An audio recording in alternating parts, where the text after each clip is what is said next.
know what kind of gun that was, but yeah.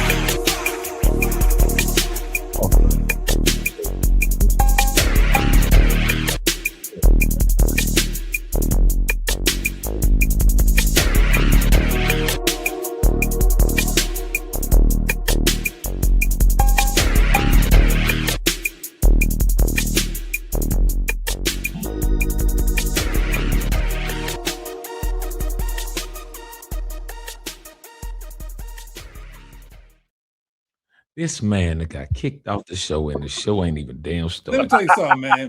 We will not tolerate turning a serious situation into some jokes. You know, Rome has no filter, and I should have known where I was getting myself. I should have known. Yeah, he worse than me. None of us got any filter.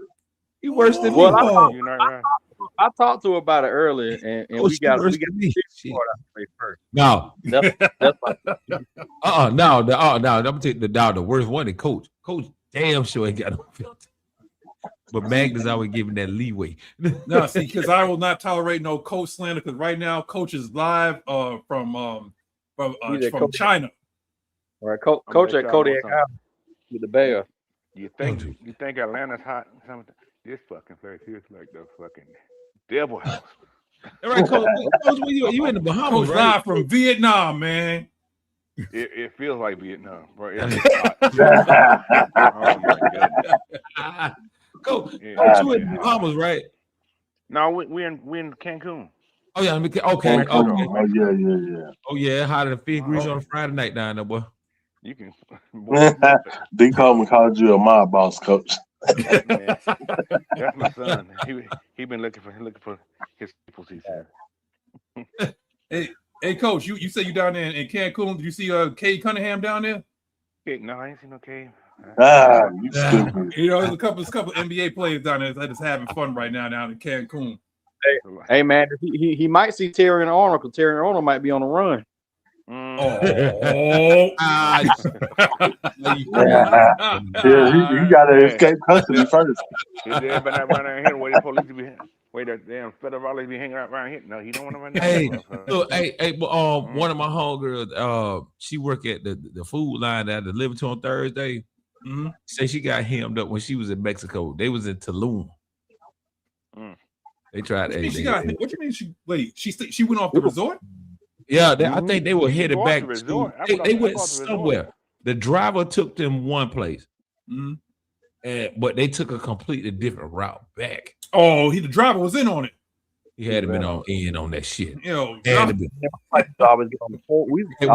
when she told me that shit, they made her get out the damn car and they tried to search all that shit. I was like, hell no. Look, if they damn detain her, I'm coming in that motherfucker like Rambo, boy. I'm gonna have a knife and a damn gun. You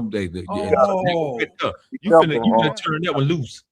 When you go off resort down there, you gotta be careful. Yeah. Hell, even in DR, you got to be careful. But the thing is, in DR, people, they not finna they ain't finna try no shit like that because they know tourism is like their number one industry. Yeah. Not here though. Oh my God. Coach, you have any problems? We all know Mexico. Their number one thing is drugs. Cocaine.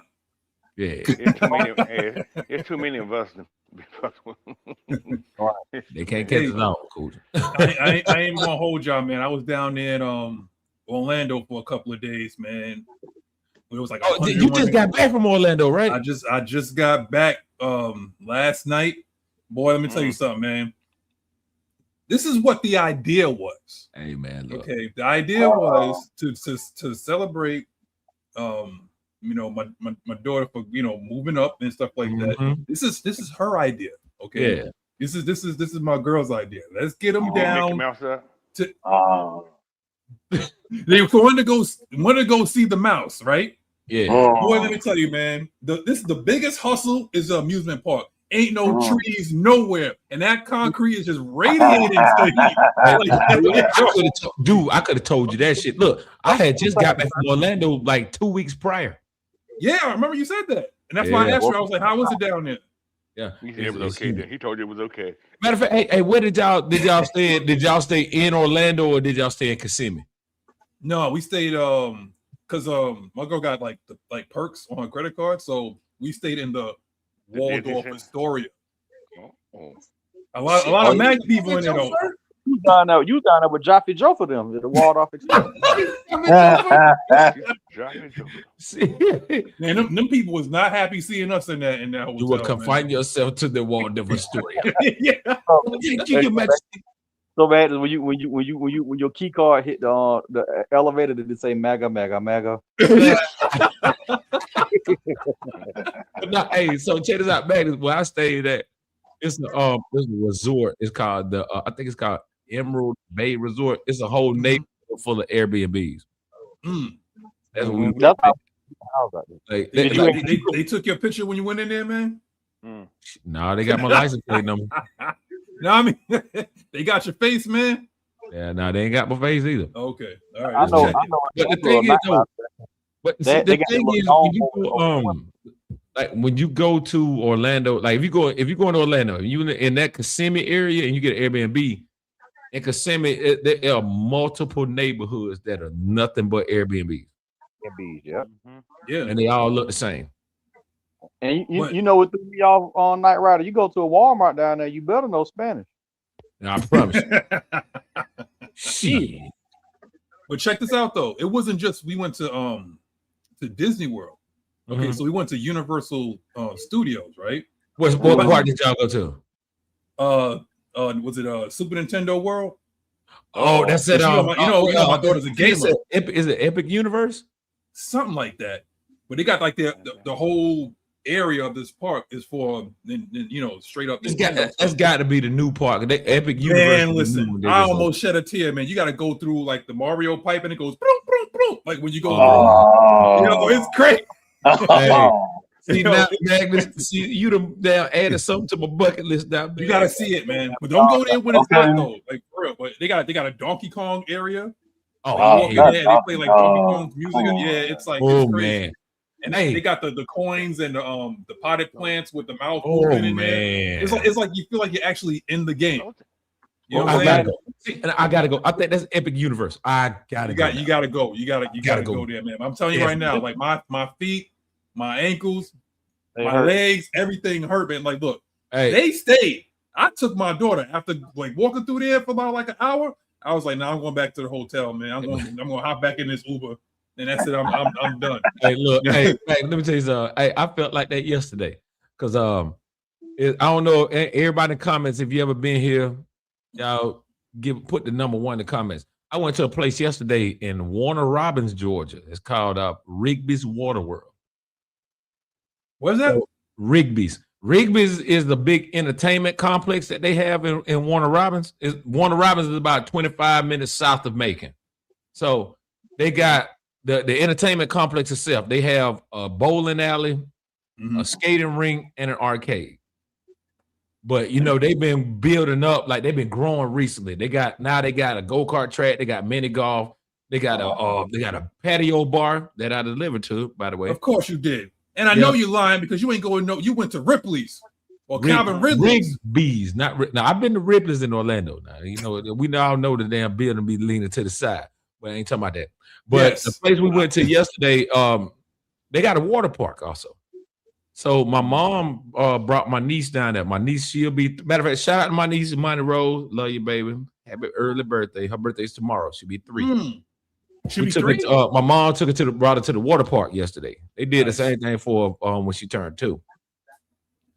Dog, when I tell you, man, that water park was everything. It's worth it. It is very worth it. It only costs $43 to get in. $43 to get into a water park? Yeah, it's worth it though. Let me tell you something, man. You can walk in. You get the same type of fun as jumping in your bathtub, man.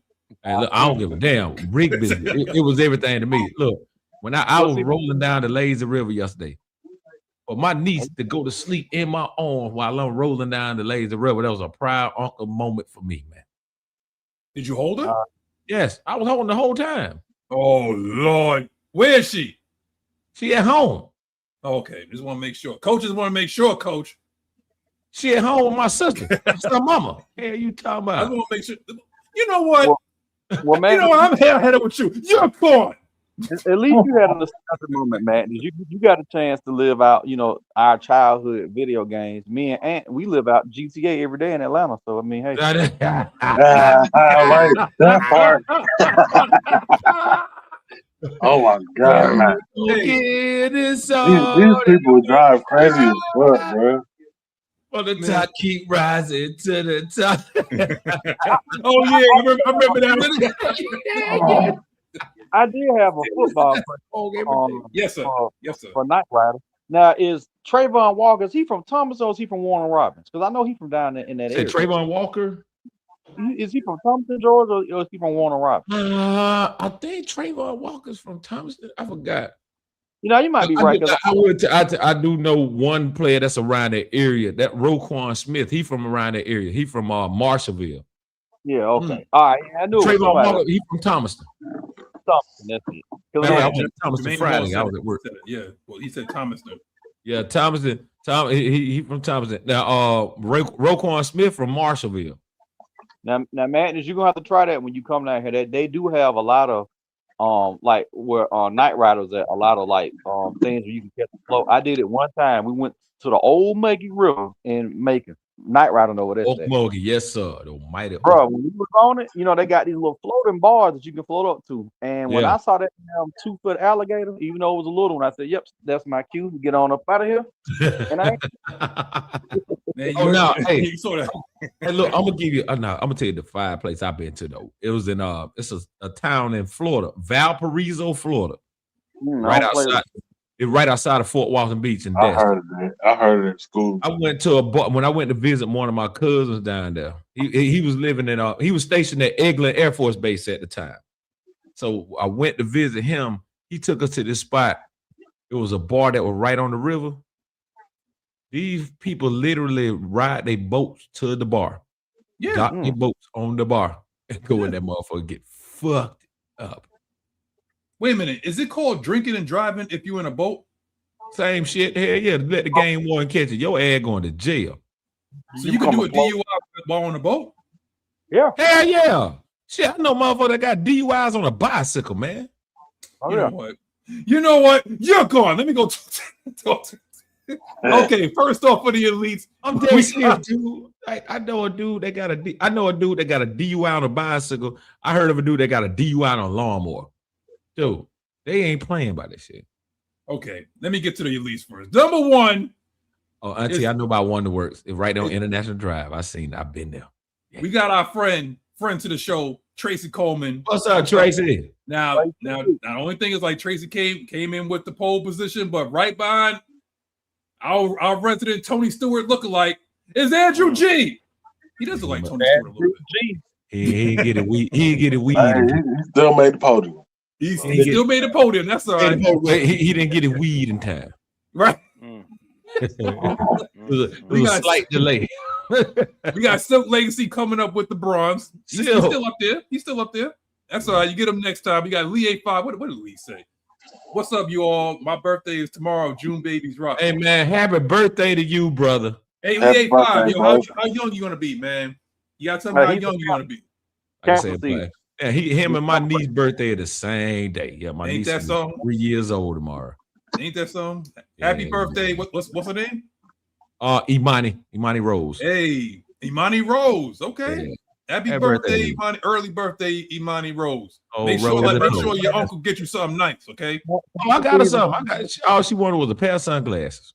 We gotta give her something more. You know what? Ken got Team Trade Rep. Don't worry about all that. Hey, exactly, Coach. Hey, look. She got a grandma and a granddaddy and a mama that love her very well. Oh my God. Okay. Anyway. Oh shit! Damn, Lee. You mean to tell me I'm about 3 weeks older than you? Shit. Right, Ryder. Don't say that. It's gonna be too small in 2 years. That's all right. I'll buy another pair. Well, Anyway, we got the Miss Pamela Johnson. What's up, Auntie? The motherfuckers already big. Shit, they'll fit them. They might last 5, 6. We got GA Texas. We got Prince Cal. Wait, hold on. He said AFM. I think this is what's the name was reading it. AFM been dry this week. I'm gonna need my fill today. Let's get it. Oh, Asking you shower. Don't do that, No, coach. you admit it. Don't do that, coach. receive. We got the Nicholas Dixon. Wait, I know I saw him because Auntie's here. Here we there go. It is. There it is. Now we can get started. I know I saw it somewhere. Oh yeah, man. Yeah, man. Good morning, everybody. How's everyone doing and feeling on this hot, nice, pretty, sunny? Okay, let me rewind that. On this nice, pretty, sunny Sunday fun day morning. It's hot, boy. It's hot down there, boy. I ain't even hold you. We got Driller. We got Driller 2 lit. Who else we got? We got D. Coleman in the house. We got Tony Hall. We got Scotty Robinson running that. I think he ran a 4.2. I think he shaved about 0.5 off his 40 time. I know before 4.2. See, point shave it out. he got a 0.5 off of that. Let me see. I think did I get everybody here? Oh, we got Jermaine Walton be in the house.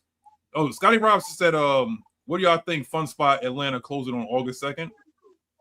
Oh, yeah, that in Fayetteville. I heard about that shit. I never been. Wait, hold on. Wait, happy birthday, man. My wife's birthday is today. Brought to Key West for her birthday. Hey, all right. Happy birthday, Miss Coleman. Happy birthday, Mrs. Coleman, man. Yeah. Now, hold on now. Now, you make sure, you wear yourself. Make sure you wear protection, okay? Sun protection. Sun. Don't do that. Don't do that, coach. I look cool. Don't do that, coach. You make sure you have good, wholesome Christian fun. Hey, Tracy, let me ask you what. Tracy, did y'all drive to the Keys or did y'all fly? I bet they drove because on that 15-mile bridge, boy. Wee. Man, look. Oh yeah, I know. You I know. got that thing from what's the name? What is that? CSI Miami. Wow. But see, the thing is, the Keys. If I think from Miami to the Keys is like 2 hours, 2 or 3 hours. Let me tell you something, man. Definitely. I took Delta flight. Never again. I've never been to the Keys. The farthest I've been in Florida is Miami. I don't know what my woman was thinking about booking us with Delta, man. Yeah, I got family. We go like every 2 years we would drive down to the Keys. I think the last time I went to Miami was the Super Bowl. Remember when San Fran and the Chiefs played? When I was on Undisputed, wearing the Dion jersey. That's the last time I went to Miami. Okay, well, I'm gonna try to get everything out and everything out right now before we get into like the topic. So bear with me. But I gotta say a little something because of what happened. Oh yeah. Atlanta Falcons Nation stands with Venezuela. Okay, together we can help bring hope and relief. It says, Falcons family, let's make a difference. Atlanta Falcons Nation is accepting donations for families impacted by the Venezuela earthquake. 100% of funds collected will be donated to the Douglas and Morgan LLC Emergency Earthquake Relief Fund. Cash App is $$ Atlanta Falcons Nation. Every dollar helps. If you can't donate, just please share. Hashtag rise up. Hashtag Venezuela relief. So obviously, you know that Maggie is considered like prime minister and president of Venezuela. So every little bit helps, like getting down there, okay? Because that's where we're going to next, y'all. So we got to fix this place up, all right? But on a serious note, hey, whatever you can do, even if it's just like sharing that out, just like get eyes on it or whatever like that, it's all good. We appreciate that. So now, are y'all ready for some news? Let's get it. Yeah. I got so many freaking pictures from Orlando, but okay, here we go. Okay, so obviously, before we get into like the topic stuff like that, it's still early. We're just like barely 19 minutes into the show. I want to let you guys know that obviously for those that's new to the show that haven't seen it in a while or whatever like that, I started to scour the web and give you a little bit of news. Not as boring as the regular news, but news in general. So, all my brothers from another mother, do you guys know that mosquitoes also pee while they suck blood to make room for more blood? No wonder everybody got West Nile. It all makes sense now. Yes, I actually looked this up. While they're sucking your blood, they actually let out what is kind of like a discharge to make room as like their asses get bigger. Man, let me find out R. Kelly was influenced by mosquitoes. Coach, I'm not. You know what? Yeah.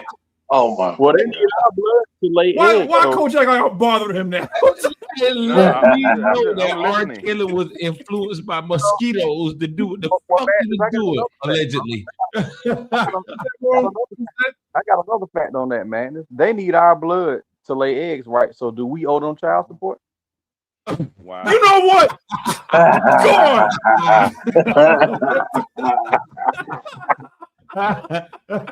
Damn.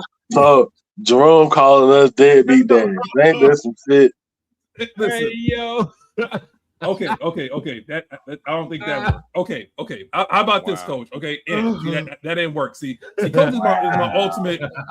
He's my ultimate critic. So I'm gonna ask him. Okay, so hey, y'all ready for the next one? Yeah, man. Okay, a North Carolina man was arrested for selling drugs in front of a drug rehab center.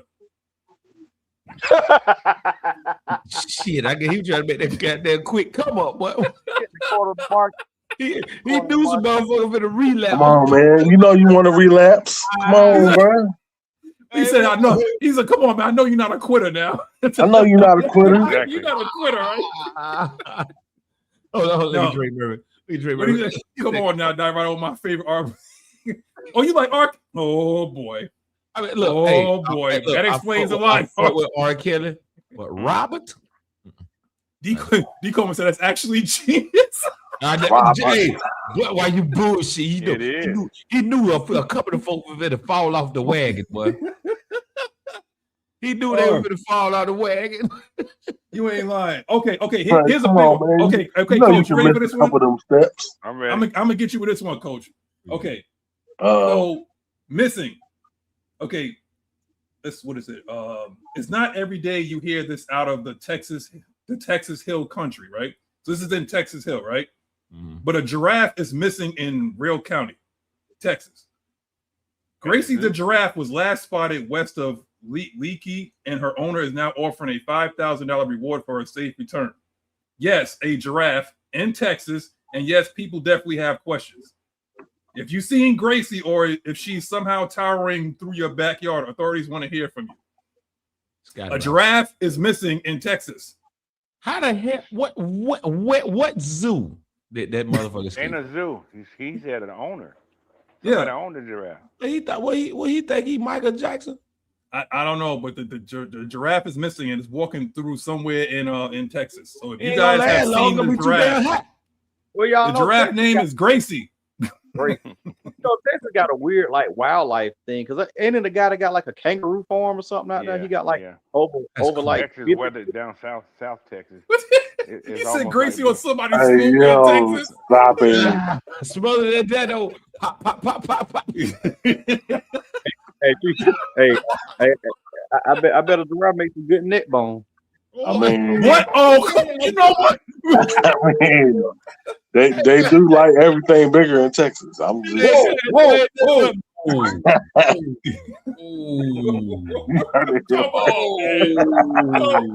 on, man. It tastes like chicken. Oh no. Coach, everything doesn't taste like chicken, Coach. Everything doesn't taste like chicken, Coach. You don't know what giraffe like. You ever tasted giraffe? I don't want to taste giraffe. I don't want to taste giraffe. Okay, so here's another one. I have to see if this works for Coach again. Okay. So Wichita police are looking for two men who siphoned waste instead of gas. One suspect is suspected to be ill after getting a mouthful of toilet refuse. Okay, let me explain this. So the guys hooked up a siphon to a tour bus, and they were trying to siphon gas from it, but they hooked it up to the wrong line. And they siphoned. That's what he get. I don't feel sorry for him. Exactly. Yeah. As a matter of fact, hey, that is the recipient of the whole head cheese award right there. Hey, right. He was siphoning shit. He was sucking stank, Coach. Sucking stank. Hey. He deserves everything he got. Hey, you know what, Magnus? That's how we created Saints fans. Oh my God! Damn! Why you gotta take a shot? Hey, I don't blame them. They be taking shots at us all the damn time. All the time. Fuck them, fuck. Okay, here's some football news. So Geno Smith's baby mama accuses him of beating her and neglecting their special needs son to watch porn all day and play Call of Duty. Seen that shit. If he beating you, why the fuck is you keep approaching him? Why? I don't know. Why? I don't know, but he's watching porn and playing Call of Duty. So he got 2 sticks in his hand. And meanwhile, she out there eating that hog head cheese. She probably said, if you spent more time in the film room, you'll be a better quarterback. And that's how the argument started. Oh God! All right, so that's the news. We're going straight. So, hey Mag, let me ask a question. So, when you went to Orlando, did you see Hogan's Beach Shop, man? Who? Hogan's Beach Shop. I don't remember seeing nothing but haziness and heat and humidity. That's all I remember. Hey, well, you know, every time I go down there, you know, Hogan had his he got his souvenir shop down there. You know, every time I go to Orlando, I got to go. Does he be there? Hell, he better not be there. If he in there, I'm leaving. Hey, thank you, D. Coleman. Appreciate that. But hey, Max, I'm gonna tell you that the last time I went there, you get that nigga there. What's up, brother? Yeah, what's up, brother? Boy, I'm hauling there, boy. I'm Usain Bolt. It's time to go. But hey, Max, the last time I went there, I went for the FAMU Bethune-Cookman game in Orlando. So me and my cousin Tino went to Hogan's Beach Shop on International that day. I get out the truck. I had my truck at the time. Get out the truck. I get ready to walk in the door. I look through the window. I see it's Jimmy Hart in the damn store. Wow. Yeah, I said, man, Tino, boy, get that. Jimmy Hart in the motherfucker. Get in there. I grabbed me a couple NWO t-shirts, grabbed me a couple headbands. And I went and grabbed me. I got a picture with Jimmy Hart. He told me a story about how him and Jerry Lawler were damn how they were, kicking it in Memphis or whatever. He told so many stories about Bret Hart, about Jerry Lawler being with Hogan and all that shit. Man, that was a cool ass dude, man. Jimmy Hart is one of those people that you can just kick it with. All right. Yeah. So here we go. First order on the docket here, man. Are the Falcons gearing up for long-term success? What I'm asking with this is, you seeing what Ian Cunningham has done, right? He signed a certain tight end, Dre Murphy's favorite player in the whole entire world. Arm hits. Oh boy. Oh. I don't think I hit on that Venezuela promo. Now I'm in trouble. Yeah, let's go ahead and add her. Somebody getting fired. Oh boy. The president of Venezuela herself is Ms Maggie Gonzalez. I just thought about hey, Ronald Acuna from Venezuela, right? Who? Ronald Acuna. Is he? No. Is he Venezuela? No. Yes, he is. He is. Yeah. So, and I thank you, Magnus, for kind of just putting that relief fund in there. Actually, make sure the ticker's at the bottom. It's pinned to the chat as well. But every little bit, $1, $2, whatever you, or super chats, wherever you can donate. Even if you can't donate, I know times are hard. Just share it out. Somebody else may look at it because we have a fellow lady that's newer to the Lady Birds of AFN podcast, but that's Sandra. That's actually her, her country. And her family members that are affected out there, and it's hitting her hard. She's she's crying a lot. She's very emotional, and they created that fund to help the relief because it's going to be a lot of recovery and things like that. And some what she was saying that she posted a video of a guy that was in tears. He can't find his father and other family members. There was something she just updated about someone else lost their mother and can't find the kids. So this is not anything that we're putting in our pockets, everybody. This is actually 100% proceeds will be going to the relief fund. So if you can't share it out, like I said, but any dollar, 50 cents, whatever you can add to that would be helpful. And then of course you can write it off, and what I will do is I'll keep this going weekly and I'll combine it, and, y'all can go on the page if y'all want to, and kind of look at what's going on. Of course, if you want to see physical proof or what have you, they do have that relief fund. Type it in and find it. But we will make sure that we do weekly donations to them until, donations run out. Let's just say that. And then, of course, also some of that will be also same Cash App for our educators fund as well. Y'all could donate to that as well. We definitely want to get the supplies and things to the educators, because shoot, it's about to be July. Yeah, man. From the regulators to the educators. In August.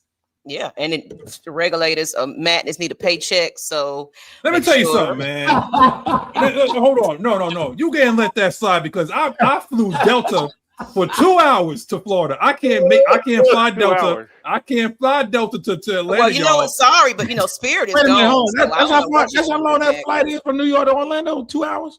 It's about two hours, about 3 minutes. That guy was hauling, man. That dude was hauling, man. It's not bad. No. Because look, let me tell you something, man. I like to get a window on the wing, okay? Because if anything is to go down, I want to be the first one to know about it. Okay. Man is gonna be on the plane. Man is gonna be on the plane like Ace Ventura. There is something on the wing. So like I said, I have to be there, but then again, like I said, it's like it's cramped. So normally I fly JetBlue. Yeah.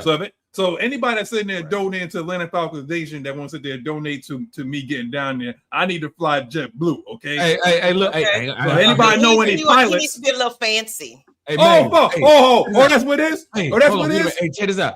I heard JetBlue actually pretty dope, because I know a lot of people that I went to DR with when they used. Of course you did for the event. A lot of people from New York and Jersey, they all flew JetBlue to DR. Let me tell you something. They said JetBlue's dope. This is breaking news. Rome, this is breaking news for Nyght Ryder. Nyght Ryder has been watching the World Cup and has now become a big fan of Cabo Verde. Okay, that's where Nyght Ryder's going next. He's going. Hey, let me tell you something. Fuck the soccer team. I see what the women look like over there. Hey, I might have to me Ocho and Ice Ocho might have to make us a team over there, boy. They already think you amigos or somebody, you amigos. Hey, look, man, a lot of people, boy, they swear, but they look like Quavo, boy. So so use that. You don't like Quavo, you like Quattro. You spend more time in those Spanish countries. No, my name is Nueve. Nueve. There you go. That better though. Nueve. Hey, all right. You know why I'm agreeing to this.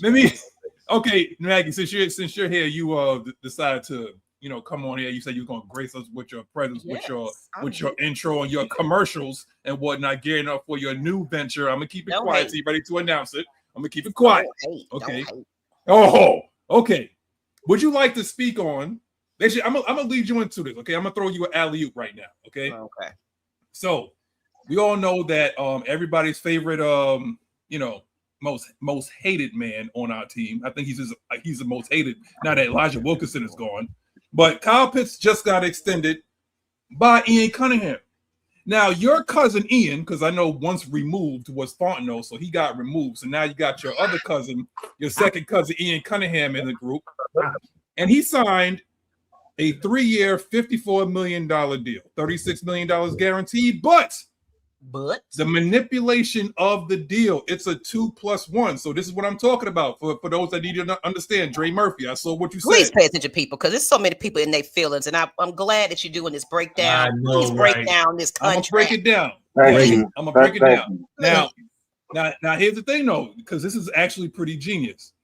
So it's 15 million plus 3 in 2026. Is 18 million guaranteed, total guaranteed in 27, and then it's nothing in year 3. Nothing guaranteed at all. Hey, what it said, what I forgot what big commercial that was back in the early 2000s. Brilliant. What? Brilliant. Oh, brilliant! Yeah, I remember that. Yeah. but basically, what we're saying is that it works for both sides because Kyle Pitts can come back to the table in another 2 years and be like, hey, you know what? I balled out in this West Coast system. Look at my numbers. But then also, it gives Ian Cunningham flexibility to make that big splash if he wants to.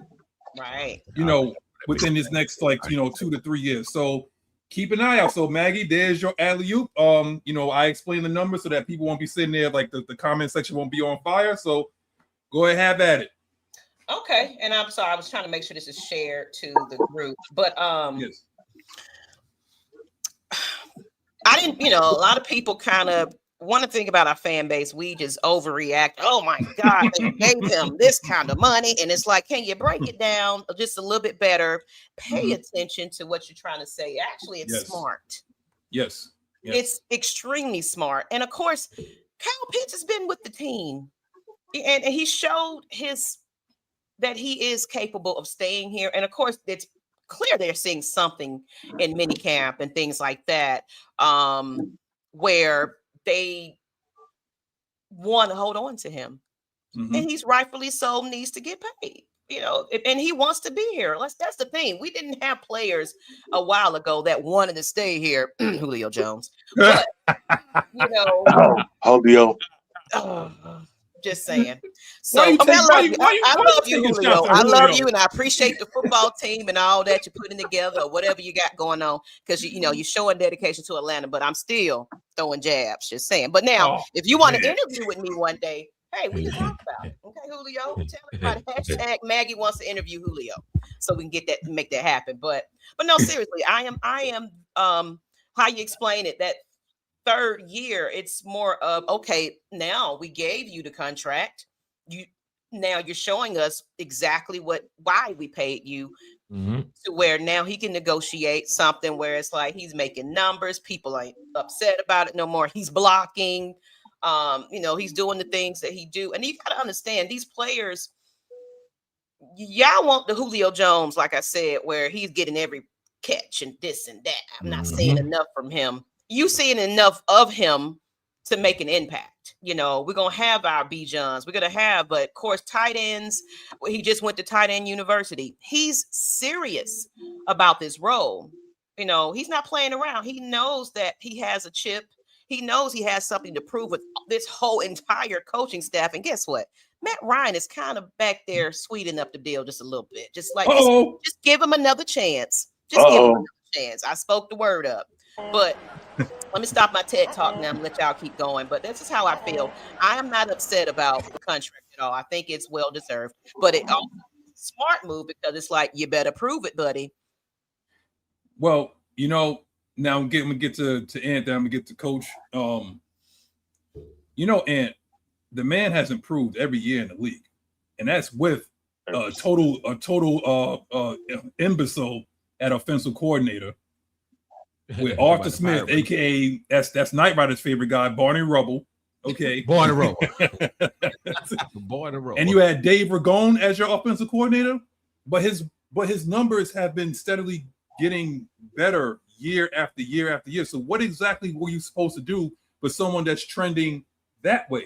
If you're signing somebody, you're supposed to sign for what you're going to do, not for what you've done. So if you're signing him to the cheap, and basically people thought that he was going to get, and some people on this show, because I thought so too, that he was going to get $20 million a year over 4 years.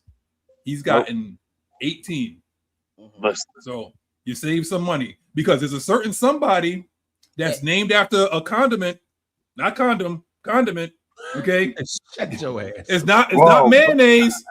It's not ketchup. It's not relish. I see what you're doing, man. And what's that? I keep forgetting. What is that? You know what? Are you talking about French? J-Man, he appears. What's his name? And I can't. He's named after some. I don't know. He has his own. On. Don't you put it on hot dogs and hamburgers? Yes, Dijon. Mustard on the beat. Dijon, he won. Mustard on the beat. So Lord, no. So yeah, there you go, right there. There's your layup. How do you feel about this Kyle Pitts extension heading into this year? I love it. I mean, I was saying that he was going to, get it anyway, because I thought it was a no doubter because of what he's proving. Since let's take out the first year, because that was an anomaly. But ever since his second year, his numbers have gone up. Right. And each season, whether people want to, admit it or not, each season his touchdowns have gone up. And the quality of coaches went down. Am I right?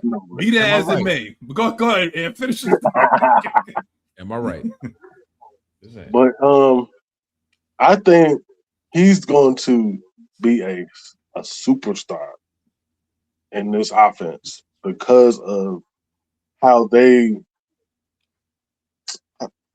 specialize in with the tight ends.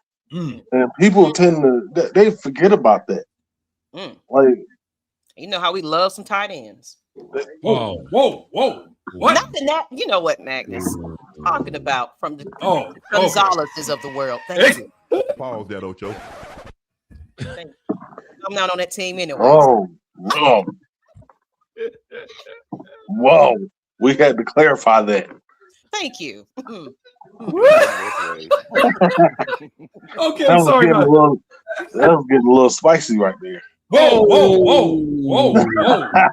Because I'm getting donations for his salary. That's what he and that man. He said Spice. This is brought to you by the Spice Channel. Total sexualist. All right, Coach. Listen. Now I've been thinking about this, for all my my X's and O's guy is coaching and coach. What?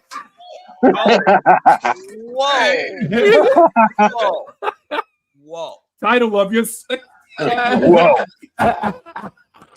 All right, Coach. Let me get hold on. Hey. Nyght Ryder, we gotta get set. Hold on, wait a minute, man. Hey, before we had the red and black of it, make sure we get D-Cope in his own section. Oh my God. And I'm definitely gonna make some announcements later. Because speaking of we do have a new location and a bigger location for the red and black event. So again, September 19th. No, okay, since you want to go there, I'm gonna interrupt then because people might have seen a couple of my statements about a certain location I was promoting, and I'm all about equality and equal treatment of our people. Let's just keep it real. There had been some background things that did not agree with my morals and values as far as the representation of us at those women's sports bars. I'm not just talking about just women. I'm just talking about Black people. Where you're complaining about people that sit there to watch this game without a 2-hour minimum, mind you. So if I'm going to buy my chips and dip, my hamburger, and I'm able to sit there for 4 hours to watch the game, and you're not checking me for it, of course not. Now, not saying my people don't come in and spend money. Oh, they do. They're drinking. They're having a good time. But you're complaining about your people just don't spend enough money. And guess what? Because of that, you're not paying me as well. Because Magnus, give it to him. Just because of that, what? You're in debt. And you're trying to make up and use me for my talents where I just came in as a promoter, but I'm doing everything, set design, this, that, tech support. Right. So I don't play around with that and my money because I don't do this for my health. Be quiet now, Ryder. No, I don't do this for my health. I just had to bounce, y'all. So I will no longer be hosting my WNBA Dream Watch parties, Atlanta Falcons Nation parties. None of that will be at that location. We will now be at several locations. One is Escrow on Peter Street. Peter Street. That's 2 chain spots. If y'all want to start going there to watch the WNBA watch parties, I am partnered with KB Sports Media and 100.9 The Blaze. I'm getting ready to be onboarded as a radio personality with them. So with that partnership, we are taking over Escrow for our watch party. So That's where we're going to be hosting our Red and Black event. So keep that in mind, people. But I'm going to let you keep going. Hey, check this out. Hey, Maggie, Esco's a nice spot, bro.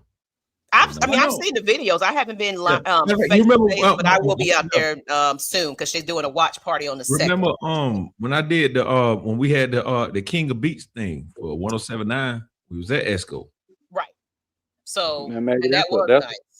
That's a great spot. Those are some personal buddies of mine. Shout out Big Shay. Want to shout out Change 5480 boys in the building. So that's a great business move for you. Yeah. Right in the heart of downtown. Up that patio and everything. So you know what, Maggie?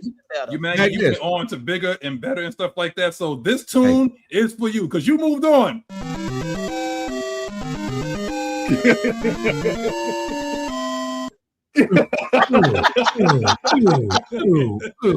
Great.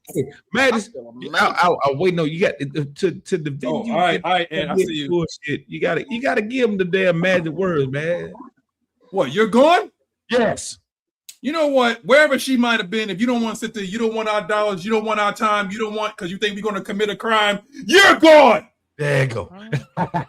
We're on to bigger and better. That's what we are. We're on to Cincinnati. That's okay. Right, man. Now, Coach.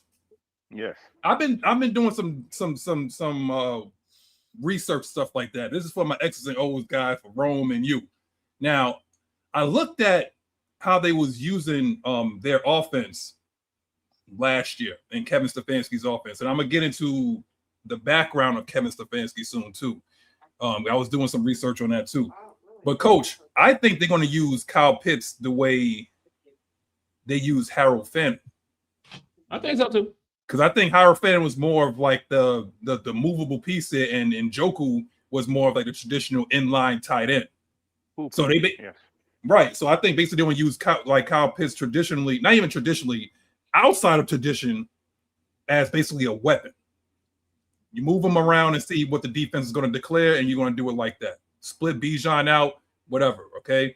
So it's all about creating mismatches. So, Coach, with this extension. This goes to the question that I had earlier. Do you see the vision now? The Falcons are gearing up for long-term success, or do you still have to? You still waiting and see it? I'm gonna say this. I said that a long time ago that all of them would be time before the season goes. You got a low, Coach. You can't be swinging on a rim like that.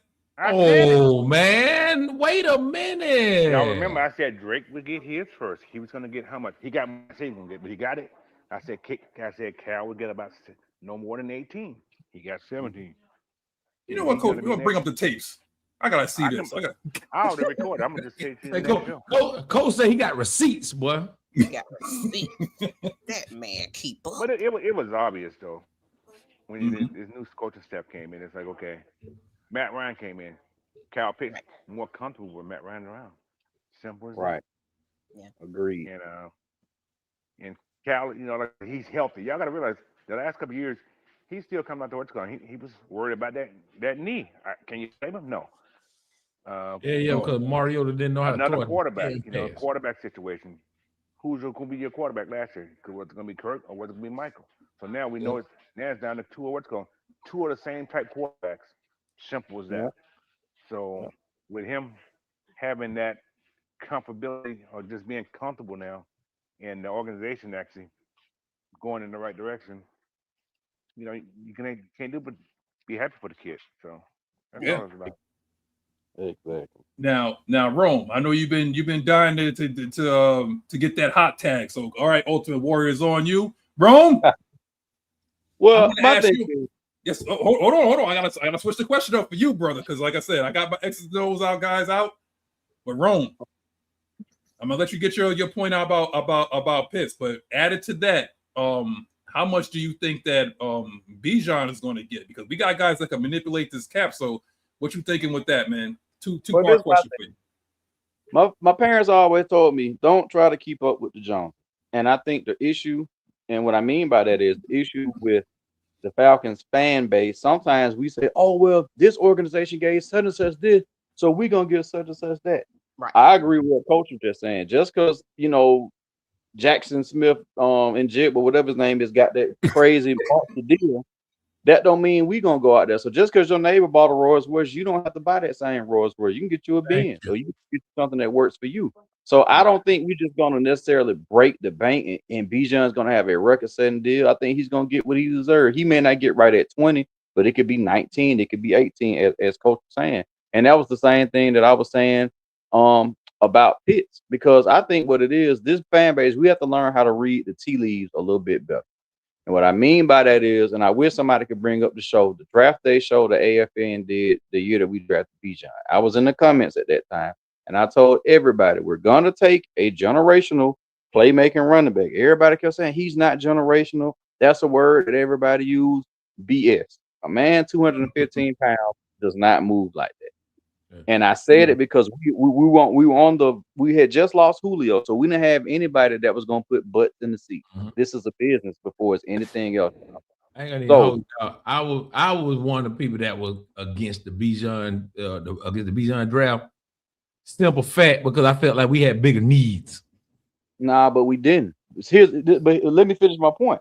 Go ahead. When you have a player that can do what he does and also attracts people to the stadium, that's a win-win situation. The owner is winning because he got people that's coming to see his product, and the fan base is winning because we have a player. Because at that time, if you look back at it, Algier was never and will never be a better player than Bijan Robinson. I'm just sorry. I know people not even his best day. Makes sense. Yeah.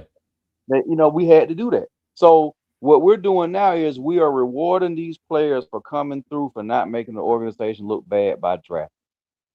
Taking Pitts at 4, we can argue were there better players on the board? Could we have took Surtain? I mean, that's apples and oranges. We could have.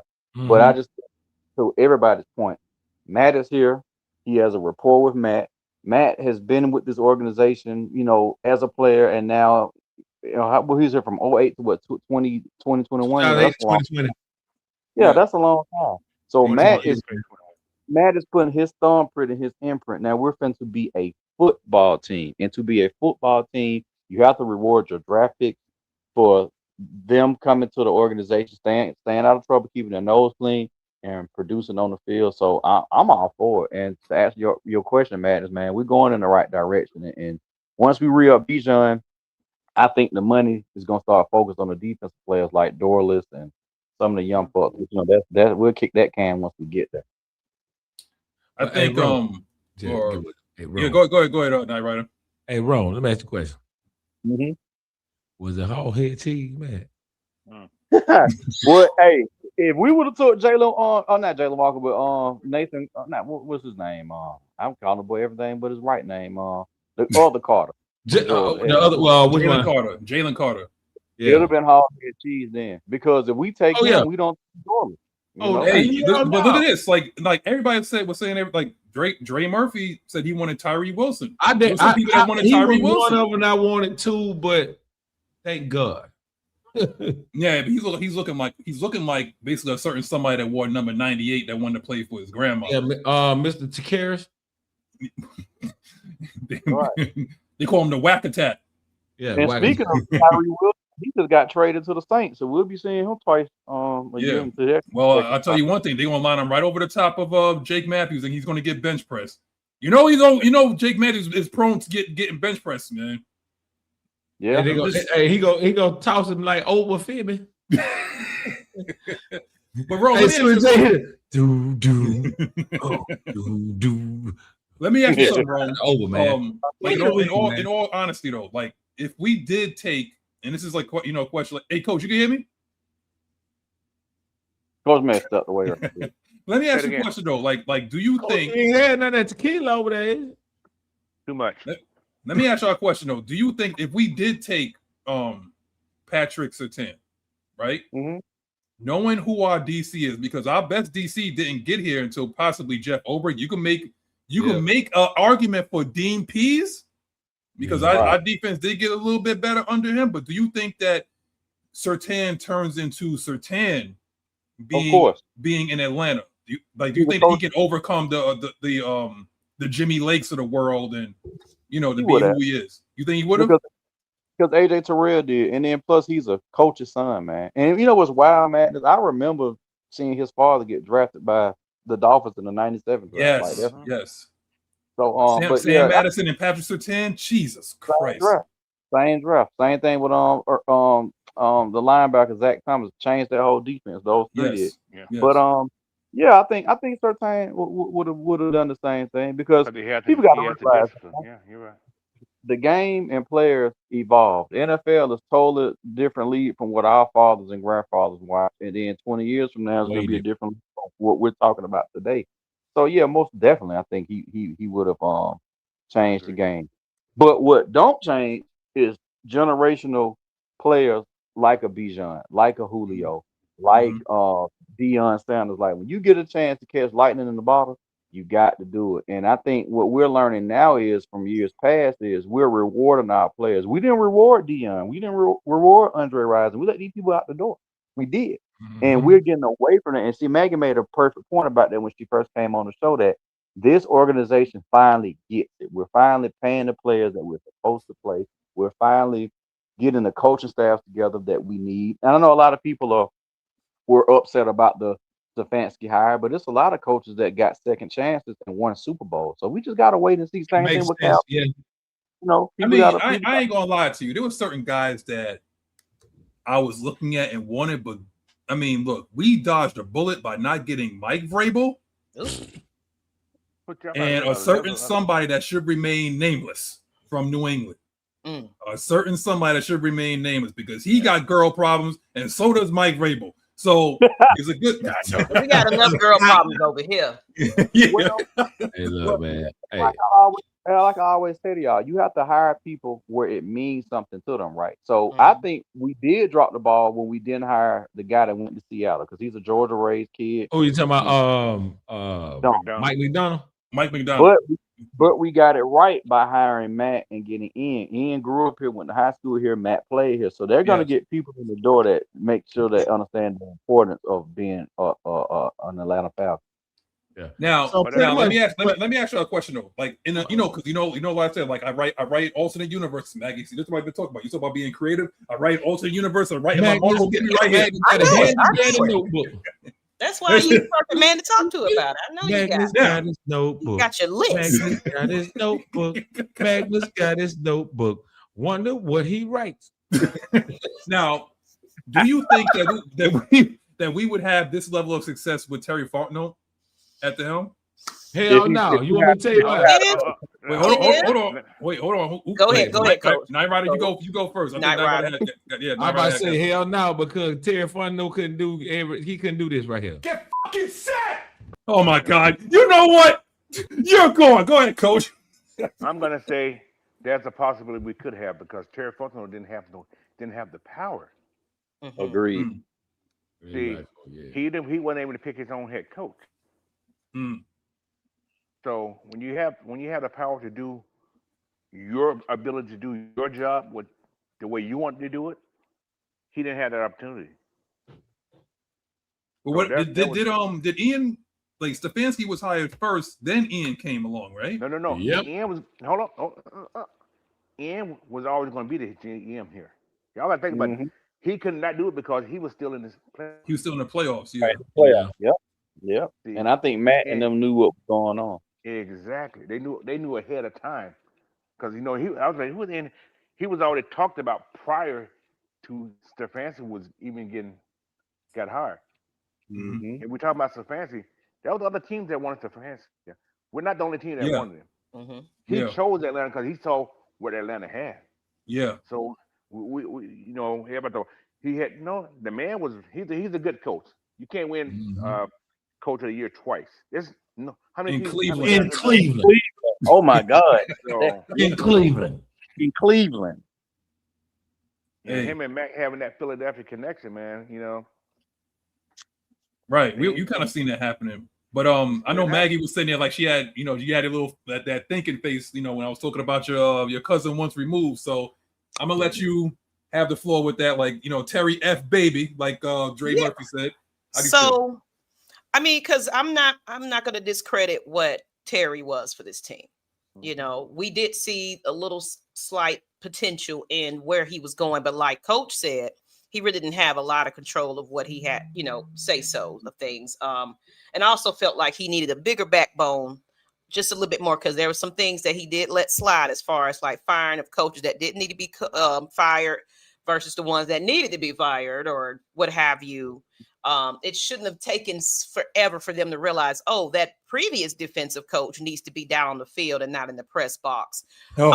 Decisions like Raheem, we got a away game in a different climate, and you want to wait till Friday to send the team, so it's like those decision-making skills. But as far as his drafting skills,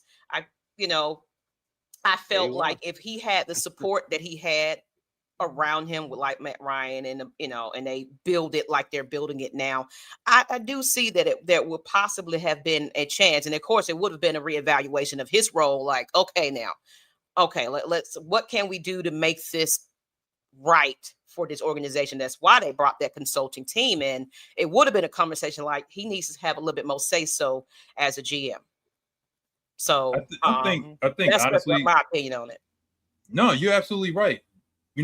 But if you want to thank anybody, and this is gonna like Nyght Ryder, don't blitz me for this, but the lore of Stefanski here, because if you look at those Cleveland teams that they had, strong offensive line, top tier running back, and then you have like your quarterback play. Now you had to get that. Now we have to think of certain somebody that you happen to name after a Flintstone character, because he was only here for a few years.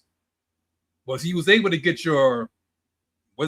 correct me if I'm wrong, Coach. Your Chris Lindstrom's, your Caleb McGarry's, like your Noozles that they found like a diamond in the rough with that. Like that set the tone. Then you got like your Bijan, then you had your Tyler Algier, the fan favorite. You had that there. But if they wasn't here, this team doesn't look like that. Then like I said, you go on and you find your Ruka Roros. It didn't work out here, but he was a fan favorite. Then you saw Dorless, and you seen Zach Harrison. You saw what they were doing. Capable of doing, yeah. Yeah. So you kind of got it. The only knock against it though is just like what Maggie said. Terry didn't show enough backbone, because at the end of the year, maybe if he could have sold to the Godfather, like, hey, we need to get this offensive coordinator out of here. But I think he was too chummy with Raheem, though, because I think they were really. That's why I think it was we're brothers. I think that was what that relationship. We're brothers, and we're gonna stick together. I'm gonna disagree with that. I'm gonna disagree with that. Disagree with that. The reason I'm saying that,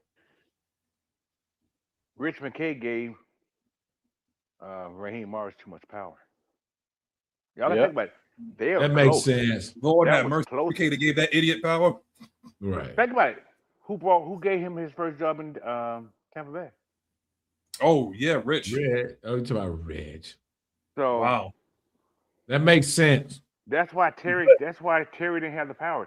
They was gonna even kill, but Raheem made all the decisions for that team. Terry was the one who brought the talent in, which he did do that. But Raheem was in charge of everything else, the hiring and the firing. Yeah, that makes sense. What's called could not fire Raheem. Terry could not fire him, just like he couldn't even fire Arthur Smith. That was a decision made from above. So, oh wow, the only thing I get you. Terry was the head scout. Simple what he was. Terry bought the groceries. And Rich McKay was in there acting like he wasn't a part of all those decisions. Don't tell me I don't want to hear. You can argue with your mama on that one. Hey, man. Go ahead, Rome. I hear you. Go ahead, man. Back off that, coach is absolutely right, because y'all thinking about it. The way a GM or a front office drafts tells a lot about it. It's a pattern, right? So, case in point, y'all remember the year we took Richie Grant? We traded back or up, I want to say. And my boy Javon Holland, who's still doing great things, was there. We needed a safety. Don't get me started, Rome. Don't start with me, Rome. Now, look, they made up on it for taking the Xavier White, so I'm over. But they drafted him. They drafted him because of that team captain BS thinking, oh, well, we need a guy that because he impressed them at the Senior Bowl. Everybody's going to put their best foot forward at the Senior Bowl. Everybody's going to interview good. I don't need a player that interviews good. That's not telling me anything, Right. And then Richie Grant never came in here. What the best thing Richie Grant did was he got his daddy McBride paid. That's all he ever did. But I'm saying, I'm saying that to say in previous years with Rich McKay, That's all we used to do. Let's draft these team captains, the Shan Schillingers, the Zeke Mata, and you can tell that. Yeah, exactly. The who? Say those names again one more time, because Maggie's a GM. Whoa. We said what, Maggie? Shan Schillinger, Zeke Mata. Yeah, y'all name and he appears. I thought Zeke Mata played catcher for the Braves. Yeah, Tyler Starr, Hakeem Dent, and oh my God, y'all forgot about your boy. Yeah, those were all even means. Those were all Rich McKay fingerprints, right? So we finally got him off of that, and then once we got Terry said, "Look, man, in his later draft, I'm finna start drafting the true BPA," and that's what we got with Ian Cunningham. Ian came in and said, "Hey, man, I don't care about you having no C on your jersey. Can you play on Saturday?" Stephen damn means. Let me tell you something though. But whose idea was it to pick fan favorite JD Bertrand? That's what I'm saying. That was Raheem. That was a buddy move. I guarantee you, Bertrand Daddy knows McKay or somebody. Because how did he get here? How? Yeah, because he was Raheem. But Maggie, I'm sorry, Coach. I couldn't hear you. Go ahead. I said Raheem was trained the coach from Notre Dame also. Oh yeah, he is. He is. Marcus Freeman. Marcus Freeman. Yeah, they're tight. Mm-hmm. But Maggie, let me ask you a question though. Let me ask Maggie a question real quick. Now, like I said, alternate universe or possibly future predictions here, because I don't normally have you on the show like this now. Normally you're in the background. So now that I got you here, I ain't watching. Now that I got you, damn it, man. Now that I got you here, like I'm gonna ask you the question that I asked last week. For those people that didn't, see the show last week, go ahead and tune in every Sunday, 11:05 a.m. Usually we come in a little bit earlier. Or Ladybirds Tuesdays. What time is it, Maggie? 8 p.m. There you go. There's your Ladybirds plug. You're welcome. Anyway, now you're welcome. Mm-hmm. Now, what do you see if the Tua turn the ball over? If he doesn't work, or Michael Big Penix energy, if both of them don't work out, what do you see us doing in 2027? Do you think that we take a run at a big time quarterback like what the Rams did, or do you see us just like hitting the reset button all over again? Do you think the fan base want to see that again?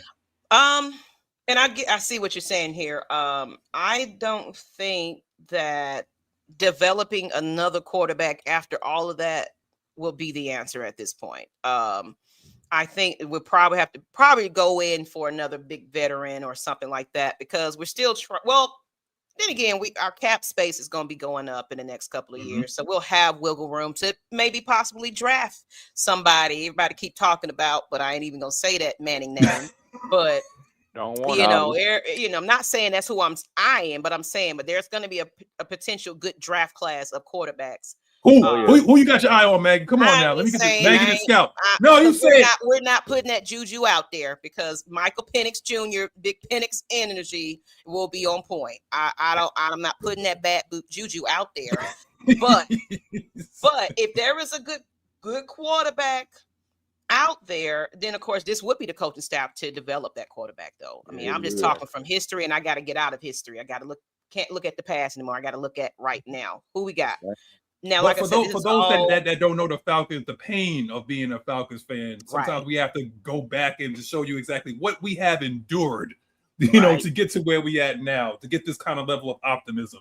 But to your point, go ahead. Mm-hmm. But from what I'm saying is like what you brought up earlier about just the fact that Ian has such a Atlanta history, and you got Matt Ryan, who's also passionate about what makes this team tick, especially from a quarterback perspective. I feel like quarterback development is going to be top priority regardless, and when was the last time we had a good backup to our quarterback? Matt Ryan went down, it was all hell broke loose, so even though he didn't miss much. Matt Sharp. Great backup. Yeah, I mean, I don't know who else. But I'm just saying, so it's like you can count on your hands maybe a one or two. Matt Ryan came in here and was like off the chain and just from the beginning. But I feel like with Ian's presence and his culture, and he just knows what it means for a city to get. Like, we got the World Cup right now. Yes. Mercedes-Benz Stadium is the place where we're getting to have the Super Bowl again.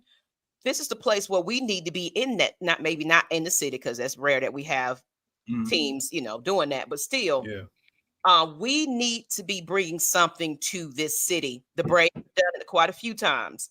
The Hawks finally made it to the playoffs. Dream, they're on a little 3-game slump, but I always looked at them as the potentials to actually get one before anybody. Let's just keep it real. But I said that before this regime got here, I feel like that these players will be properly vetted for and developed under this coaching staff, because they're bringing in everything that you need, including mental health, with the NFL just so. And like I said before, these players want to play here. Bottom line, I'm happy with my organization. I want to be with this part of this team. I want to contribute. I want to be here. So you already got the hungry kids getting the candy. Like, we want to be here. Pay attention. Right. We'll take it. But you also have coaches. It's like, all right, okay, now we're gonna go ahead, young man, get you together, because I'm seeing the potential in you. I'm seeing all that. If we have such a stellar team to build up, now it's not going to happen overnight, everybody, but we are not rebuilding, we're retooling, where we're filling in the gaps to what we need. But every decision that we have made so far in the offseason and in the draft and everything else have made sense, including these contracts right now. 1-year deals, 2-year, this, extensions, because these players know what's out there and what's to come under Matt Ryan and Ian. So, you know what, man? It's funny Maggie said that, because the way that this team is structured, like she just said, the coaching staff, the quarterback coach, the OC that we have, it is set up to either sustain a young quarterback that we have in Penix and develop him, or if he doesn't work, we can damn sure draft one. Because one thing I will say, I know she said we don't really like to look back in the past and the history, but for one time I will. Outside of Penix, every quarterback we've taken that we took top 5 or whatever, they weren't bust. I mean, Michael Vick had his legal situation, but he wasn't a bust. Barkowski damn sure wasn't a bust, and neither was Matt. So Penix got some big shoes to follow and fill, man. Like, you was top 10 pick, and all the other top 10 picks have worked out. So hopefully we've got the staff and the scheme together to where he can develop and he can follow suit with his predecessor. Let me pick it back off what you just said. Now, the question is, if Penix is not successful, is that on the coaching staff? Because we got all these quarterbacks, head coach, OC, a real quarterback coach who was a quarterback. Is that going to be on Penix? Matt, yeah. Is that going to be on Penix? Or is it going to be on that staff? Because the staff is pride themselves on being quarterbacks, right? So that's true. Can I answer that, Coach, real quick? Go ahead. It really all comes down to the matter of how all this meshes with each other. You got so many talented coaches on this staff, which I feel like we can probably figure it out. We're figuring it out in training camp and everything else. But the true test is actually with that game. Who's calling the plays, who's doing this, who's doing that. See how all these incredible people on this coaching team come together. Matt has dropped off. How we come together is going to be the big factor, but it also comes down to, yes, he has too much going on around him to not fail. Not to be successful. Yeah, But, you're right. But you know what, Coach? I think having Tua on the roster, this is going to be one of the most pivotal off seasons in Michael Penix's career, because now he really has true competition. He got to work.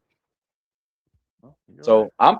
I'm thinking that the injury and then this training camp is probably going to make him better. It should anyway. At least I'm praying that it does. Well, he came into Washington and took somebody's job, so I'm just saying. When he came to Washington, he wasn't going to be the starting quarterback in Washington. Not right either. Are we sleep? Are we sleep? That motherfucker is sleep. Sleep. All right. Well, we're going to take him down. I was going to ask him a question, but I was like, that head ain't moving. Lord. That boy is sleep. Is he pro? He could be froze. I don't know. But I was gonna ask him a question. It's just because Madness, I don't know what happened to him. Okay. Sorry about that, y'all. Man is knocked out. And I don't know what happened to Magnus. So we're just gonna keep it moving and rolling. So good points y'all have though, for real. As far as coach, it's unfill proof, like especially with Kyle Pitts and even outside of Michael Penix, all the players that we've been wanting to see or has those criticisms, it's the system is made for them, I feel. So more than it has ever been in the last 3 years. So I think we'll start seeing a little bit more glimpse of who we are as far as identity. Right now, we're still trying to figure that part out. That's why I said it really just matters of how it all comes together. At the end of the day, when it's, the pads are on, the lights are on, it's the real football game. That's what I want to break the ice and see. Then I'll be a little bit more confident. Because to me, it looks like they're building this team up to be similar to what we were in 2016. We got 2 good running backs and we got a good tight end room, bringing Hooper back and you got Warner as your blocker. Kyle gonna be your move piece, and we all know that the run game sets up play action and play action passes, helps the young quarterback, and the tight end, used to be a quarterback's best friend. I think it still is, but the way the league is going now, some people could beg to differ. But I just, I really think that if the plan, because my worry was I didn't want them to run Bijan in the ground, kind of like they did Chubb, but see, Chubb and Bijan are different players. Like Bijan offers more in the passing game, so he won't necessarily have to take that many hits. But if everybody stays healthy, and another thing we got to worry about too, well, not worry about, we got to see is how does the offensive line mesh with Bill Callahan, because they've had Ledford for so many years, and now that he's gone, I'm curious to see like how do we adjust to this gap scheme that we're gonna run. Right. Power. I don't know if Matt has had a chance to respond to coaches, but pretty much we're just talking about Michael Penix. Oh Lord, what is happening today? Well, StreamYard, you just like, yep, I'm gonna remind y'all. Crazy sometime, yeah.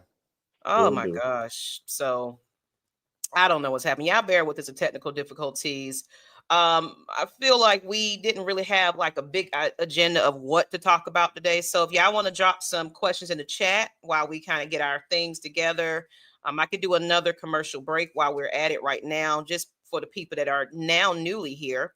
Of course, appreciate all the super chats and everything that comes our way, because all proceeds I do like to give back to charities and things like that, which one is our Educators Fund, where the kids are going back to school August 4th for my kid. So that's important that y'all start getting y'all school stuff together, because it's coming before you blink your eyes. Like, God damn, I gotta go school shopping. I wanted to bring up something Dre Murphy was saying, and I agree with you, Dre. Like, I don't think we're gonna run them into the ground like Derek. Because this people got to realize about big backs. All right. So my father was a huge Earl Campbell fan, right? That's one of the first running backs that he kind of taught me to watch, because I played tailback growing up. Well, when you're a big back like him, Bettis, and you take hits, but you also absorb those hits too. But the difference between Bijan is kind of like Barry Sanders, where you never really get up. Touch me. Yeah, you don't. And I'm not comparing him to Barry, because he's not. I'm just saying, the first guy rarely makes that tackle on Bijan. He usually make the first person miss, and then he's so shifty where you don't really get a clean hit. If you go back and look at a lot of Bijan tackles, there are a lot of drag down tackle where guys grab his jersey, grab his leg, something like that. I'm not saying he ain't got his bell rung or his clock clean, because this is the NFL. Somebody got a good lick on him. It probably was in pass pro.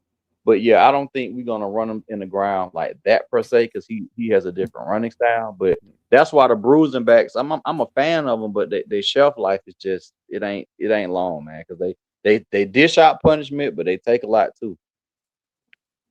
Now, for those people that like, what was y'all talking about? Since I've been danhausen with my internet, so We were just still talking about well, Coach brought up a question. I'm not sure if you heard it, but just basically, let's just say Penix and Tua possibly don't work out. What would we do in this situation? And then it kind of led to the discussion of, about Michael Penix being developed right, and right or wrong, as far as with the coaching staff that we have now. Is it on Penix or is it on the coaching staff that he doesn't develop into what we expect him to be? It's kind of where it's at. Well, it's funny you should ask that, because I got something right here in my handy dandy notebook. Okay. Now we're talking about being properly developed, right? So I'm gonna go through a couple of names that's under like these this coaching tree that Stefanski is from, right? And I want y'all to just think about it, because like Rome and Coach really know the X's and O's and knows history very well. So I want you to think about the starting quarterbacks from this coaching tree and basically what their ceiling was, or basically what their productivity was, and then we're going to look at possibly what can happen with Michael Penix, and is that satisfactory to you? Okay, so that's a lot I just gave right there, but follow me on this. So Stefanski came from coaching tree, Gary Kubiak. Gary Kubiak, right? Sounds good, right? Gary Kubiak, Pat Shermer. He was on the Pat Shermer in Minnesota. North Turner. I want you to think about like the quarterbacks that they had, okay? Right. And what their touchdown to interception ratio was, and basically what their floor and what their ceiling is. Brad Childress. He sound familiar to you? Brad Childress, Bill Musgrave. Okay. And then you got from Tommy Rees, you got Nick Saban. Okay. So it seems like a lot of these guys, their quarterbacks had to be under control and in control of this offense. So I ask you, what exactly is the ceiling? And I'm gonna get to your question right there. I don't know if you guys answered it, Maurice. Not yet. Okay, so I'm gonna get to your questions right after this. What would be, knowing what you know now from this coaching tree, what they're going to ask of Michael Penix if he wins? I believe he's going to win the QB battle. What do you see his stat line being, and is that satisfactory to you? I can see we don't have to go into the draft. I can see like 3,800, 25 touches, 10 less than 10 interceptions. I'm happy with that. And I know y'all like, man, them ain't really gaudy numbers, but I mean, with the running game, like Bijan is got the fact for that too. Same thing as Brian Robinson. So or I'd say right at 4,000. 4,000, 25, and 10. If he can do that, okay, I'm cool. 25. What about you, Coach? What do you think? I said close to 4 Gs. I'm going more touchdowns for some strange reason this year, because we got. You're a little low, Coach. Just a little low, Coach. I don't know what it is. Coach don't want Mrs. Coach to hear. No, she's gone down. She's out there in the beach. So. Okay. I'm gonna say about 4,000 yards. Also, I see 4,000 yards. I'm in 30 touchdowns, because we got a lot of guys that want the ball. They wants the ball, right? And we're gonna spread that out. We're gonna spread that out. Probably I'm saying less than 15 interceptions. A lot of tip balls, interception comes that way. Not, so no more than 15 interceptions. So he go 50-50 on touchdown interception rate. So that's not bad. Okay. And Maggie, you think about the same way, or you think about like he might have a Pro Bowl season? It really just depends on, of course, if he wins that starting job, which I'm pretty sure that's probably what they're pushing towards, but maybe not quite the very first couple of games. It's kind of how I'm looking at it. But the end goal is to have him starting. So we also got to consider those numbers as well, as far as when he actually plays with us, which I feel like it's evident they want that. And I think Tua is also on board, because he was like, here, I'm just here to help mentor him, and we come together. And so it's like he understands where he is, especially with that contract they gave him. It's like, you're here, we appreciate you, and you're cheap. To me, that's telling me that you are a little expendable, right? It's an insurance policy. That's all he is. You're expendable to the quarterback that we're actually trying to develop here. So, but we appreciate your teamwork and efforts. And then, of course, if he comes out here on all cylinders and he wins that job, then what do we do? But overall, I feel like, yeah, those numbers are realistic to what I expect from him, especially, coming back from injury. He just held a camp, actually, where he was on the field moving and stuff like that. So I think physically he's going to be just all right. And I think he's ready to go. Oh, yeah. And my thing with it, y'all, like, I know a lot of people when we first drafted him was probably expecting a different type of play style, or they wanted a different type of play style. And my thing is, people got to realize, to be a mobile quarterback does not mean that you're running for yard. You could be a mobile quarterback from within the pocket. Dan Marino was one of the most mobile in the pocket quarterback I've ever seen. Now, he ran a 40 in like a 5,000 flat, but how he moved left, right, up and down behind the pocket to extend plays to get his receivers open, that's something I want to see Penix work on. I'm not saying he don't do that great, but because this year you don't want. Well, Rome, how about this, Rome? I'm gonna talk to you direct. I'm gonna talk to him direct. Sorry, Maggie and Coach. I gotta talk to him. I gotta talk to my boy directly. Okay. Now listen, Rome. Now we know that what Penix. For those that don't know, what did Penix run in his combine? Like a 4.4. He ran about a 4.4. So the guy has straight line speed. He's not agile. Right. Okay. Like that dude's stiffing in the fence post. Okay. But he's not. But like so side to side, no. But can he step into the pocket and possibly break the pocket and run for a first down if it's 3rd and 5, 2nd and 4, whatever? Yes, he can. Of course. But this offense, to what y'all guys are saying, is predicated on running the ball, hard play action. I mean, look at the guys that we drafted. Look at the guys that we brought in. Jahan Dotson. You brought in a certain somebody that everybody liked, Mr. Branch.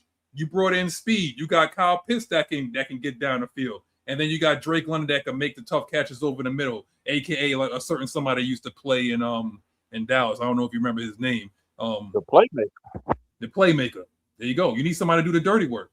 So going to Maurice Martin, your question here, sir, and I'm sorry, I apologize for taking so long. What are your thoughts on Jack Strand? Could he be a possibility if it doesn't work out? He kind of reminds me of Big Ben Roethlisberger. Thoughts, y'all. Yeah. If he's developed, and like Coach was saying on several of his shows, I think you cut the veteran quarterback Trevor Siemian and you keep Strand, because you put Strand on the practice squad by week 6, 7, 8 when injuries start, he's gonna be gone. He'll be a Jet. He'll be a Jet. He'll be a Jet. Oh yeah, and Oz. Yeah, you're right, Murphy. Go ahead, Ron. But I got a question: is what Strand is he? Is he a sativa or is he an indica? Indica. Oh my Lord! I just got what you just said. But that's why I was just saying about just possibly maybe not starting from the scratch, but going out there looking for just somebody that's already, Funny you should say that, Miss Cunningham. Because I got a question for you. I asked Coach this question. Coach, you keep quiet on this because I know I don't want to hear no moaning and groaning on this. I'm just talking straight to Maggie, okay? Now, I don't say Javon Gwynn or Troy Anderson or nothing like that because you haven't said that yet. But now, my question to you is: there's certain teams that seem like they don't really believe in their quarterback contractually, or they want to go to prove it. We got a lot of draft capital. Okay. Okay. So my first question to you, nobody say anything. My first question to Maggie is, do you believe that this team is ready to win now? You're just consistent quarterback play away from not only winning the division, but dominating it over the course of time. Chat for you too. This is your question for y'all too. Okay, so to answer that question, on the paper, yes, I feel that we can at least contend to, take the South, get to the playoffs, but making a stretch and run into the playoffs and going hard in there, I'm going to say I'm not sure yet. I have to kind of see that. So I'm not into. Oh my God. I'm just saying. I'm like, I feel that we can compete and we can only get better from here. We can't keep being stagnant, and we can't sit, like where we've been. We got too much talent, coaching, players to not be winning this year. We got to look at Carolina and that embarrassment, and and what can we do to make the start of our season take off like it's supposed to have been? Yeah. You prepare for game one like it's the Super Bowl. This is how it is, because this is this is the product we put out there. This is the money we invested into this team. We got to make this right. So I feel like they're going to do everything in their power, and it's going to be where we're going to see some type of switch arounds, cuts, all kinds of things where it's like, just like how we had injuries, they got in there and snapped somebody up real quick. So I feel like that's the pedigree that's going to take for us to win. But for a long stretch, yes, it's going to develop into that in the next couple of years. I definitely feel it, but maybe not in first year. But I do see that we definitely can win. Okay. I see what you're saying. She's trying to be political right here. I know she's running for president, whatnot, but I think she's trying to be a little political. So how about Rome? I try to go a little further with this. Okay, I'm gonna try to give a little further with this. Okay, here we go. So there's certain quarterbacks that I'm talking about that seem like they need to prove it to their individual team, because I'm looking at it and I'm like, there's a lot of teams that probably may not be sold on their quarterback, or they paid their quarterback, but they haven't really got what they wanted out of them. Because I mean, if you put Dak Prescott in this offense, what does it look like? I'm a believer in history repeats itself, and y'all know me. So here's the thing: there's only one in the modern era of football. We're gonna say the last 20 years, right? Which would be 1995, 96. We've only signed one free agent quarterback that led us to the playoff. And you know who that was? That was Jeff George. Everybody else we signed as a free agent, it didn't make it. So if we don't draft them, we probably ain't gonna go. No. I'm not saying like signing free agency. You saying like trade somebody? Yes. And the teams that I'm looking at, Sam, forgive me. Okay. Sam. I'm talking about a certain somebody possibly in Baltimore. I'm looking at a certain somebody in Cincinnati. This is for Maggie. A certain somebody in Cincinnati, because they haven't really got anybody, or haven't gotten back or close to the Super Bowl. First person they blame is the quarterback, even though it's not Joe's fault. So if you put Joe Burrow in this offense, what is it? I'm looking at why haven't they paid? Why are they not doing what they're supposed to be doing with CJ Stroud? Right. For the Texans, I'm not even going to talk about Bryce Young. Bryce Young hit like 1 year, okay, but those two particularly, like, if you're Ian Cunningham and you're looking at this like, man, we went 10-7. It like we're almost there, but our quarterback play isn't what it's supposed to be. Do you look at it like, okay, we got to do what LA did, even though they went to the Super Bowl with Goff? They said this guy possibly couldn't get us back, or this guy can't get us over the hump, so they went and got Matthew Stafford. Yeah. Now at the time it looked like, for what? And now you see what happened. But okay, Ron, it looked like you wanted to get in on this. Go ahead, brother. No, I agree with you, and I see where you're going with this, because I also think about this too, bro. Let's say Tua start 6 games this year, and then Penix goes the final 11. We go 10-7, like you said. We win a wild card, get put out in the divisional. Penix, 5th-year option is after this season, so we really could be like, I don't want to give you that money. Let's right. So I see what you're going. Burrow would be mine. I just ain't sold on Dak. I think Lamar's window is closing. Yeah, that's close. Stroud, particularly in Baltimore, right? Yeah, but see, to Maggie's point earlier, right now we have 6 potential quarterbacks that could be first-round picks, right? Yeah. You got the Manning kid. You got Darren Menzel down there in Miami. You got from USC. Yeah, now that's who I love. Now, if it would be anybody, it would be him if we're gonna draft one. But you got the kid from Oregon also. From Oregon, yeah. Yeah, you got more. See, more rode me the wrong way in the playoff. How I saw them get trounced. I said, I don't know about this kid. Maybe he did the right thing by coming back one more year, and he's definitely Dante Moore got New York Jet written all over him. He does. like I don't know what or what you call it, Trinidad or Trinidad Chambliss. Yeah, somebody like that. So when you have from LSU or anybody, Sam Levitt, Sam Levitt from Arizona State. So it's it's 5 to 6 potential people. So, oh man, are you willing? That's what I'm saying. Like what I was asking Maggie was like, are you willing to hit the reset button? Because this defense, remember, this defense at one point last year was ranked 1. You know what? Now I want to give Ian a full deck of cards as far as a draft class. I want to see what he does with his first round pick, because if we get a quarterback, like you're saying, we're gonna have to trade probably a high round pick for a Burrow or somebody like that. I want to give him one more year, because like we just said, next offseason is gonna be pivotal because we got cap space and we got draft capital. So I want to give him one more year before we do that. Now, if it doesn't all accumulate in 27, then you go ahead and strike while the iron's hot. But yeah.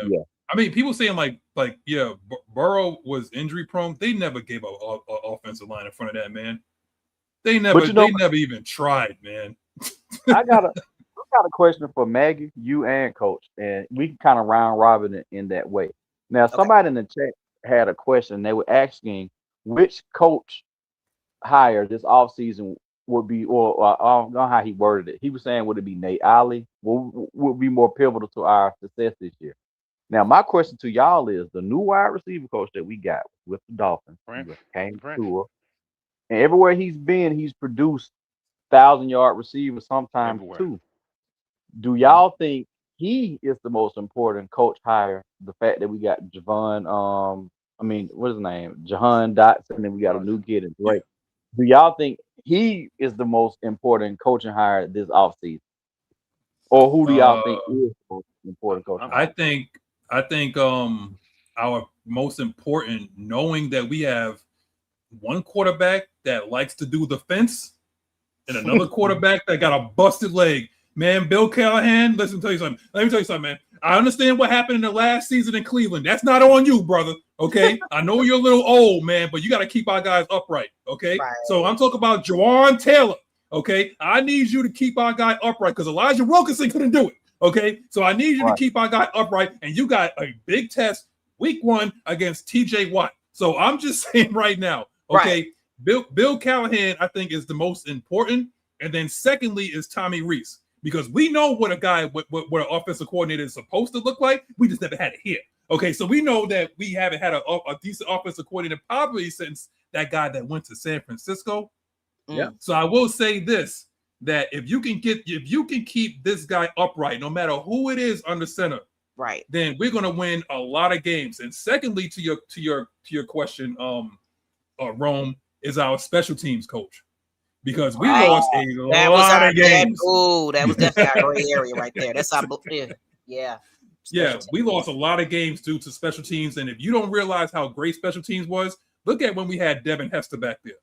Okay, Don't tell me we don't miss Avery Williams back there. Okay, don't tell me we don't miss Eric Weems back there. Okay, don't tell me we don't miss those guys, because look what we had last year. Mm-hmm. We had Big Face, we had John Parker Romo, and then we had Mr. ADHD that like to pet his head. And what was his name? The last guy that we had kicking field goals. Yeah, Zane Gonzalez. Yes. So what I'm saying is, like, to me, those two, offensive line coach and then special teams and then offensive coordinator. That's my rankings. But I'll let you guys have the floor. I'm going a different direction. I'm going special teams first. Mm-hmm. Then I'm going quarterback coach second. Then offensive coordinator. Okay. That's my ranking right there. You know, I'm surprised in you, Coach. Why is that?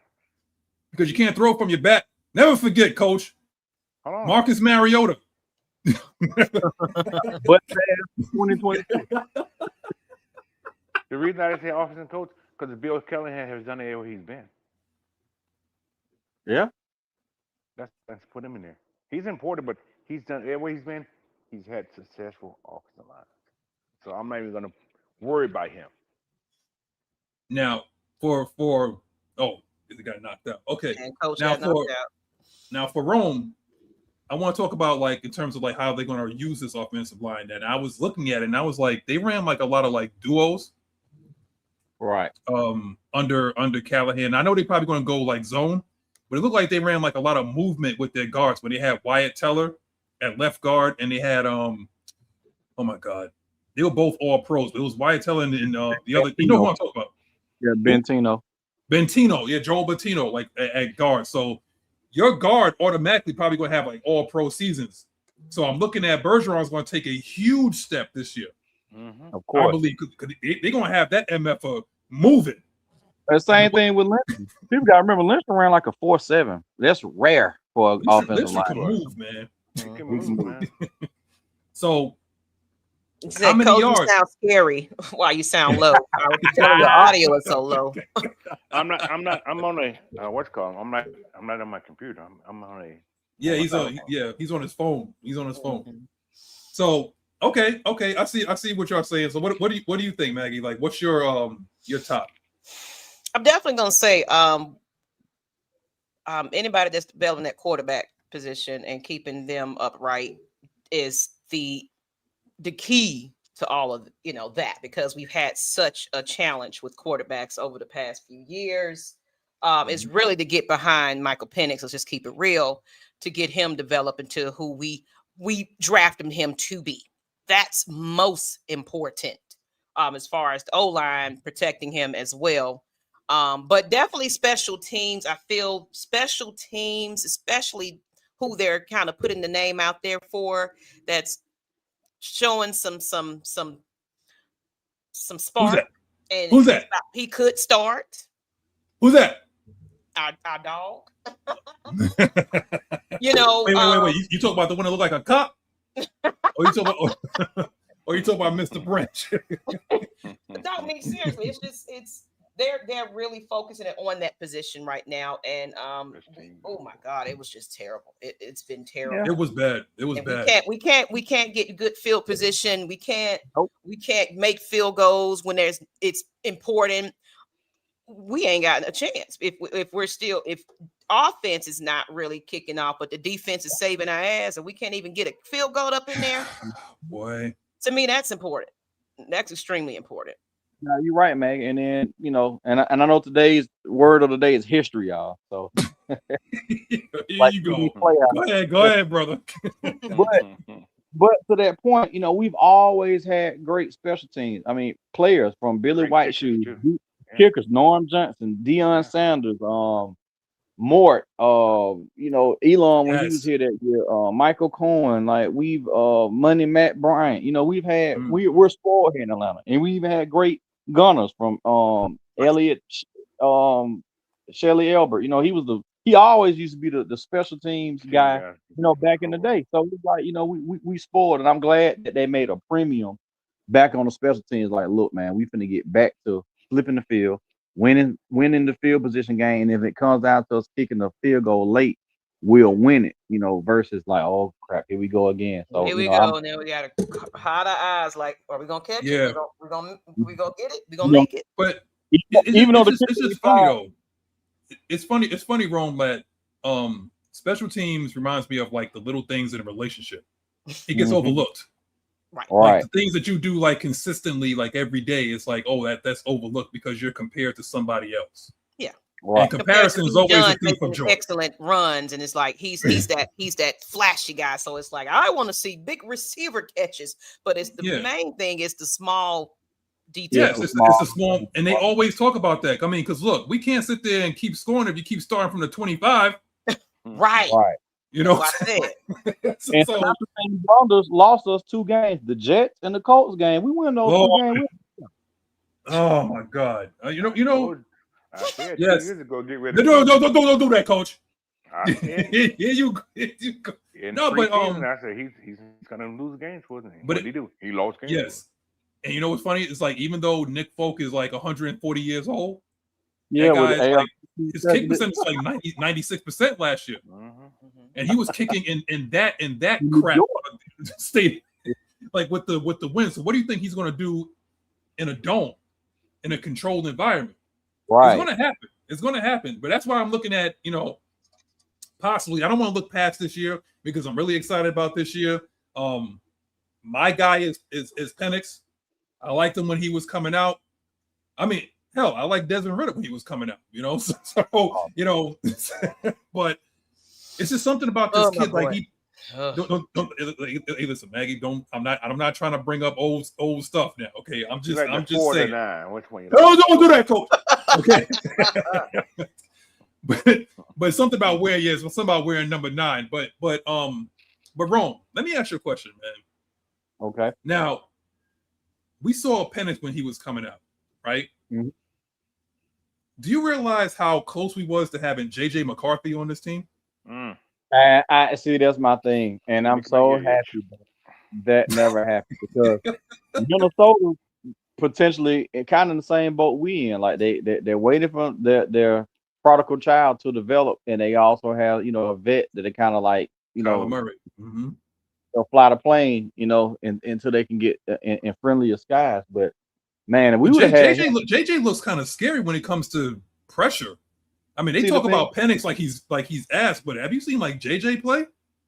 But that's my thing. He's one of those kids that went through one of those big programs that if they have an inkling of a quarterback, they're gonna overhype.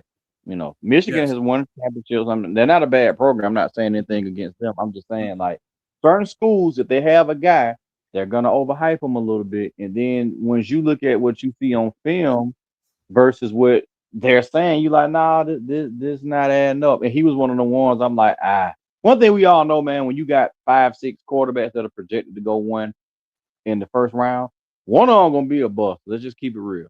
That's just how it goes. That's just the averages of life. You gotta keep that same thought, telling to this fan base right now that we're talking to right now. 95 of y'all here, like, share and subscribe if you're new to the channel. Rome, talk to them because one of those guys is coming out in 27. At least, I would say at least 3 of them. Because how many is coming out? I would say 6 got first round grades right now, right? I think at least 3 of them. Like if you the lower they go in the draft, the more likely they probably going to succeed because you're going to like at least a decent program. Okay. And like me and Coach always tell people, because we've coached and we've seen players go on to the highest level of it. I don't trust them kids out those private school leagues like art. Keep it real. I don't. Give me a kid that went to Doug Mays, a public school quarterback. Who has something to play for? Who has something to play for? Exactly. Dude went to a trade school with no NIL. That's what I'm saying, bro. Because I mean, like I said, y'all think I'm serious. Most of them kids that you keep playing in those private school leagues, they're gonna be a CEO at Amazon or something. They're gonna have to playing a job, because they got a degree. Keeping it real, Yeah. So I'm just that's just me. So like, if I'm taking a quarterback in this draft, I'm probably taking Mensa from Miami. That's me. Or let me ask you a question because I asked Maggie this question. Coach, do not make a face. Don't do that, Coach. Okay, so Rome, if somebody was to shake loose, you can name any quarterback you want. If somebody was to shake loose and say, I'm gonna say it, okay? We are a quarterback away. I believe we are. We had the number 1 defense in the league for weeks on end, not just because somebody was on a bye. Okay, we had like weeks on end. We made Josh Allen. Remember what we did to Josh Allen? Okay. Yeah. Remember what we did to Stafford? Okay. Those. Listen, I'm asking you a question, man. Come on now. If somebody was to shake loose, who wouldn't you mind lining up on a center to get this fan base juiced up to say, like, you know what? Forget the playoffs, man. We can make a run right now. Joe Burrow, without a doubt. Joe Burrow, without a doubt. Okay. Anybody? Don't do that, Coach. Everybody famously know I got a cousin play up there in Cincinnati. I know. Yes, I agree. I'm in agreement with the Joe Burrow thing. Yes, I'm thinking Joe. He will be the only one I would actually want here. Yeah, me too, Coach. Me too. That's the only one. Nobody else. Yeah. So that's all. That's all I'm asking. It's not, for you, Savannah. I know what you said before. That. I mean, look, it is what it is. I'm just saying, like, hypothetically, I'm a Penix guy. Okay, so I want him to succeed, and I want him to win, and I want him to be this quarterback into the future, because for some reason I don't know what's going on in Tampa, but look like they I don't know if they're transitioning, going into a new era. I don't know. Carolina, I don't know. And New Orleans, I don't know. So all I know is, like, right now in Atlanta, it looked like we got a guy that could basically lead us, and almost like you can actually catch a lot of these teams. I'm not impressed with what I saw in Chicago. LA might be an issue. Did you say again, bro? They said coach looked like E40 with that hat on.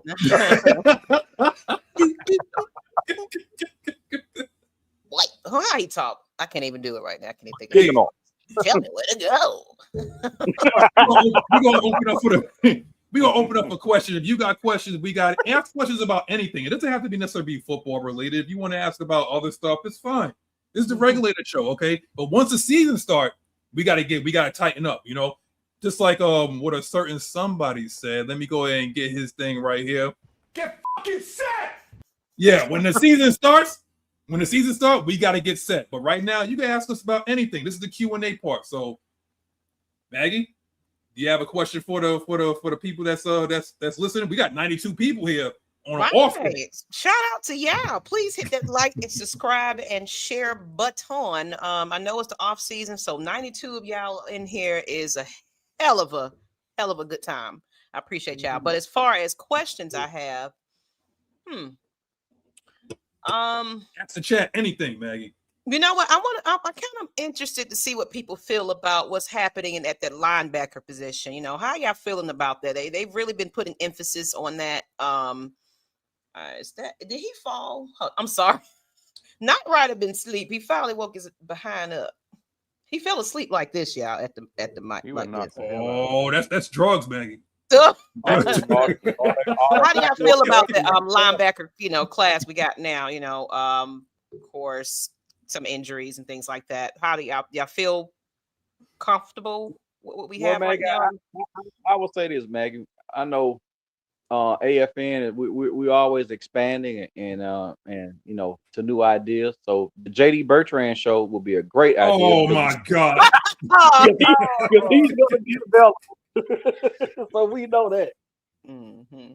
Look at what Deco said. Nyght Ryder, get fucking slept. I don't know if he fell or he went out the door. I think his door open. No, he went out the door. Lord. Oh boy, here we go. See, here comes swag messing with me. JD Bertrand and Troy Anderson is gone. Thank you, Atlanta Falcons fan. Appreciate it. I am safe, y'all. For those that don't know, some craziness at my house, where we had an active shooter in my neighborhood. Literally, if y'all know how my house is set up, like there is space in between my neighbor's house and my house, where he ran through there, gun blazing and shooting while he was running. He was shooting because it was basically my daughter ran upstairs because I heard it, but I was like in the bed, not paying much attention because I'm like, some reason we're notorious for people that like to shoot their stuff early before the holiday. Right. They'll start on Monday, and everything. Like I won't be surprised they start on Monday, literally. But so I'm just like, okay. But then she was like, I don't know, Mom. That doesn't sound like just a regular somebody's having fun. And then we heard it again, and it was too close for comfort, like right there. So I basically was like, don't move, stay put. I had to make sure I protected, that type of thing. I did manage to sneak and peek. And this man was literally running from the side of my house to the front of the house, guns just, and they said it was two of them. Actually, apparently it was two of them, but the other guy took off and left the other guy because he got shot. So what happened is they was targeting my neighbor that's right across from me. And it shot a person that wasn't even involved in whatever compensation they had. It was more of somebody that thought that he could get the privilege of getting some type of job because he's a mechanic. And he's like, this guy was drinking and probably on drugs, and he was out of his mind. And he said he had been tripping the whole entire day. And I guess it was the right day for him to show out with the gun, because they came back. They left, came back, and started trying to shoot the guy. And they busted down his door, went in his house, and shot his friend. And the friend had protection and shot the shooter. All of that in my neighborhood. So I had, tape in front of my porch and everything. My kid was terrified, and yeah, that was. Well, we're glad that you're okay, Maggie. But next time when you want to buy a house, if you ever want to buy a house in the Georgia area, why don't you take your chances with Lake Lanier? No, because nobody going over there. Right. Okay, I get what you're saying now. Oh my goodness, what the hell? Drake had to put him one in, right? Y'all see Drake comment? That's a lot to try to fix a carburetor. But yeah, he wanted him to get him on, but I'm pretty sure based on his character, he probably just wasn't qualified. Wow. It's like, you might be my friend, but I can't put you on, brother. I got a question. This is all because a person didn't get him a job? Yeah.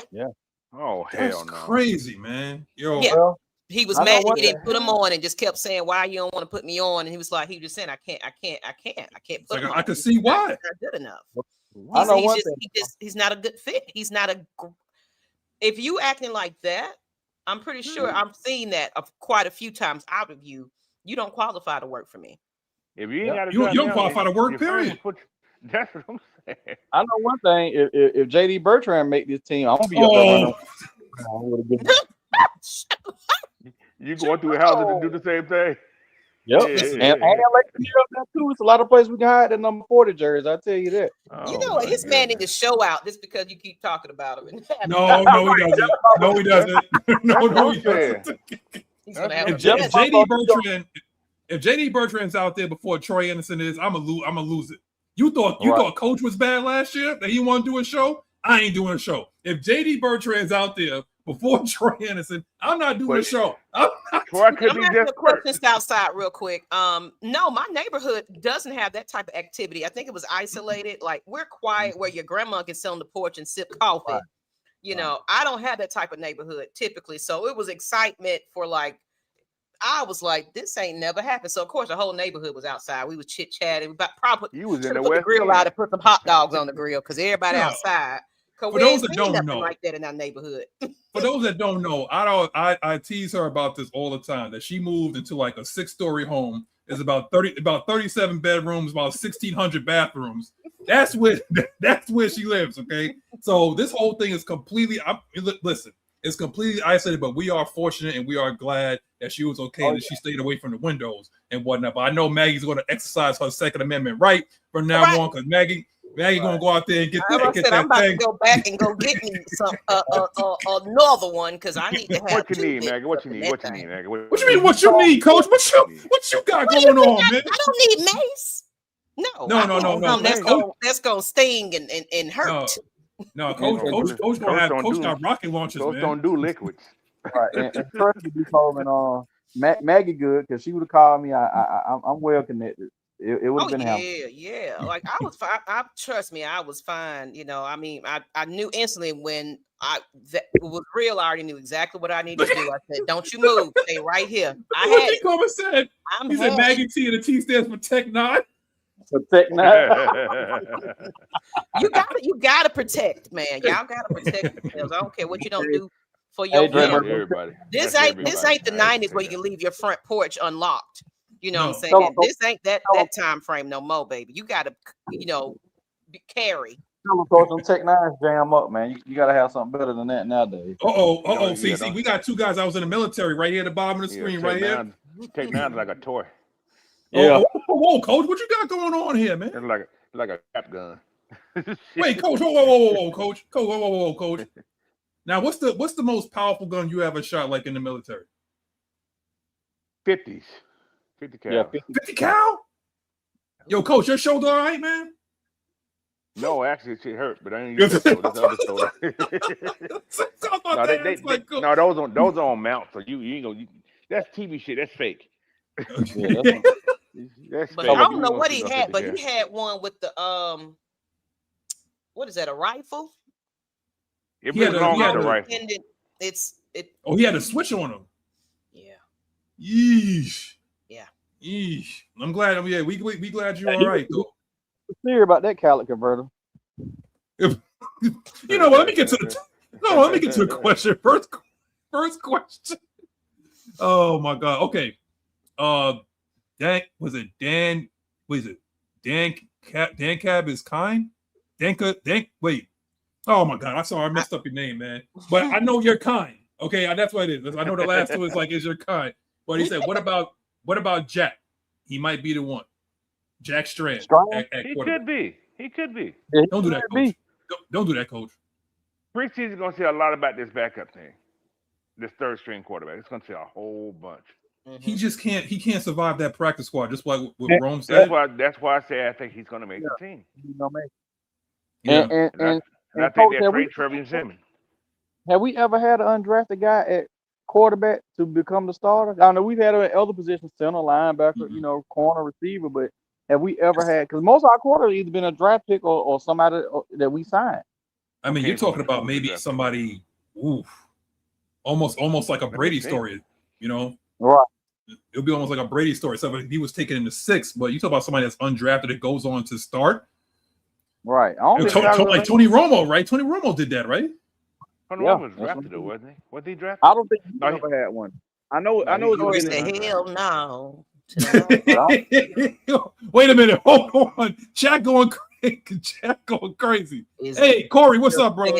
This what? Don't do that. I'll butcher his name even more. The Candace, whatever. Do you guys think they will run a split back set in this offense? No. Because you think about the way Cleveland ran it. It was Nick Chubb, and you sprinkled in a little bit of Kareem Hunt. He think it's 93 though. You know what? Hey, Magnus, there may be a split back. This maybe something in a split back formation. You're gonna have a Branch and a Bijan in the backfield. Yeah. Okay, so let me ask you this, Coach. Let me ask y'all this: the X's and O's guys. Do y'all see Kevin Stefanski evolving his system? Yeah, I can see. So it's not being what it was in Cleveland, because maybe like he was hamstrung by the talent that he had in Cleveland, right? Right. Yes. Right. And then maybe I was like, wow, like look at this, at this talent. It's like I can really. He has real weapons. He got talent now. Right. Okay. But that O-line was terrible. I want you guys to go back and look at Alabama's offense when Tommy Reese was there. Mm-hmm. All the different stuff they was doing in Alabama. Who was the quarterback, coach? Say it again. Who's the quarterback of the Alabama team? Alabama had who was it? It was Bryce Young, wasn't it? It was Bryce Young, I think. Was it Bryce Young? Yeah. Yeah, it was Bryce. I think it was Bryce's last year. Yeah. Ooh. And there we Tommy, go. if I'm not mistaken, Tommy Reese is the reason that Gibbs got drafted. Gibbs would have stayed at Georgia Tech. It was Gibbs. Yes, it was Gibbs. Okay. There we go. For those y'all that history, because the things that we talked about, in the pre-show meeting. There we go. We got a little bit. See, that's what Rome is going to be here. He's going to be our resident historian, because he likes to. No, you know what? I want to say that it was a comment. Somebody made a comment about that. They're enjoying the history, and I brought it to y'all attention earlier. They love this. Because you're gonna get the history and how it gels into who we are today, so it can kind of go back, because some people don't go far as back as 98. Some people don't even go as far as back with 2006. Some people weren't born there. Got some young people that's watching or may have just started being a Falcons fan. So for our historians, actually, I'm wrong. It was Jalen Railroads. Lord have mercy. I think it's great.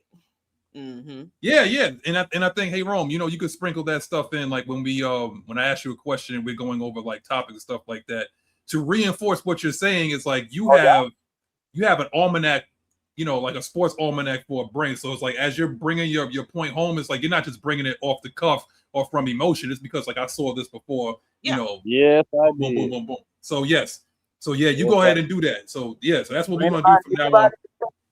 Anybody in the chat who remember when Dan Reeves was the GM and head coach, please put a one. I do. That was some horrible draft. Oh my God. Lord have mercy. It was like Michael Jordan being a GM. Never forget. Never forget the Charlotte Hornets. We have a hard pick. Dan Reeves. Dan Reeves was the quintessential of fuck them pick because he was training them, boy. Tight second round pick. Hey, Reggie Kelly. Hey, look at y'all! Look at all the historians in the comments, man. Maurice Morin, Jonte, Auntie, Aries Falcons, Savannah Swag. Hey, you know what? They remember. Congratulations now for everybody that's brand new in the game. Hey, it's up to you to educate the next generation. Okay. And I'm gonna say this: if he wants to have some, some visuals with that too, we can if you got any ideas you want to come up with, just hit me up. I can produce you some stuff. Because Megan, let's educate people. How many days do we have to opening day to the kickoff? Is it under 100? Oh my God. It's under 100. It's under 100. It's definitely under 100. It's definitely under 100. Because we're going into July. Mm-hmm. Like in the next couple of days, we're going to be in July. Let's see. Opening day. Here we go. What's like 70 days? 77 days, it says, left until the Atlanta Falcons 2026 opening day. So, all right. And I'm saying that for a reason. Seven. Real quick. Put the favorite number 77 in the chat, whether that's Claybo, whether that's Hagelman. Don't you dare. It starts and ends with Clay. See, this is what I'm talking about, man. See, this is where it starts to piss me off. Okay. You just got some good praises. Now you're pissing them off. Yes, because Coach is the same thing. I'm glad you here. If you can sit there and talk to this man. Historical bad draft book. Yeah, they know. No. I'm glad that Maggie's here that she could talk to this man right below her because he talked about Javon Gwynn. Okay. Damn. Now. Let me get to the next question because he's not going to do it. Not today. Not this week. I just got back from Orlando. I'm supposed to be feeling good right now. Okay, I'm a little sunburnt. Was that honeymoon or what was that? No, that was for little ones. We took the kids to Nintendo World and Universal. It was hot. It was about 103 degrees there. You know what? I want to say shout out to the people that play that get inside that suit and they come out and meet the kids. Because I was hot. There's a fan. You know what I'm saying? Like out there. So I can imagine what the temperature is like inside of there. So shout out to those people that do that for the kids. Even in Disney, because we went to Disney too. You know what I'm saying? Man, so they got on bikinis, right? Inside the suit? Yes. They don't. They were like very thin clothes. Coach. So for those of y'all that found out, Coach like kilts, Coach like thongs. And crackers. What? And crackers. Ain't no what? Don't sit there for the thong. What? Hey, Madness, I've seen too much thongs on all sides. You know what? Okay, back to the question now. Go back to the question. That's when I'm at the beach today. Okay, Rome, this question is for you. And I'm pretty sure there wasn't a good view on the beach. Whoa. It was some. It was like very suspect. Okay.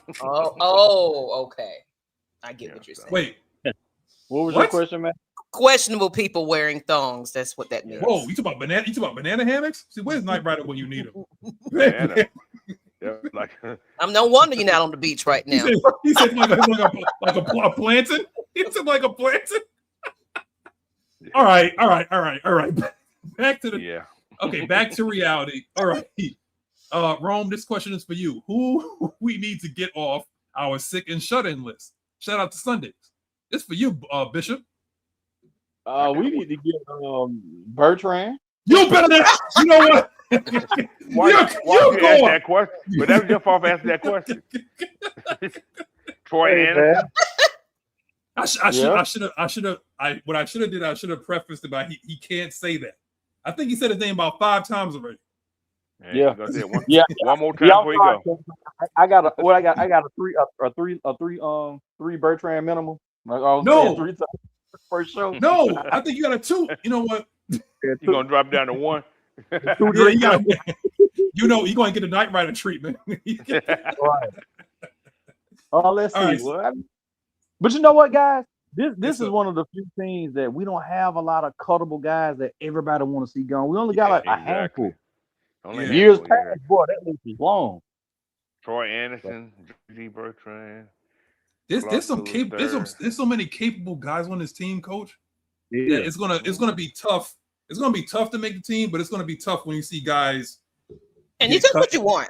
That's what you want. You want it to be where it's so much talent. It's like what? Like I don't know what they're gonna do.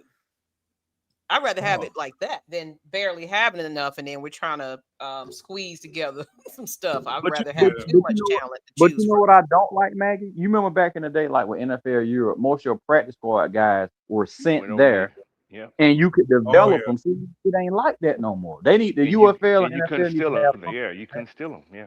I thought the UFL was trying to develop something like that. I don't know what happened. Maybe Rock became, the Moa man, and he forgot all about that. I don't know.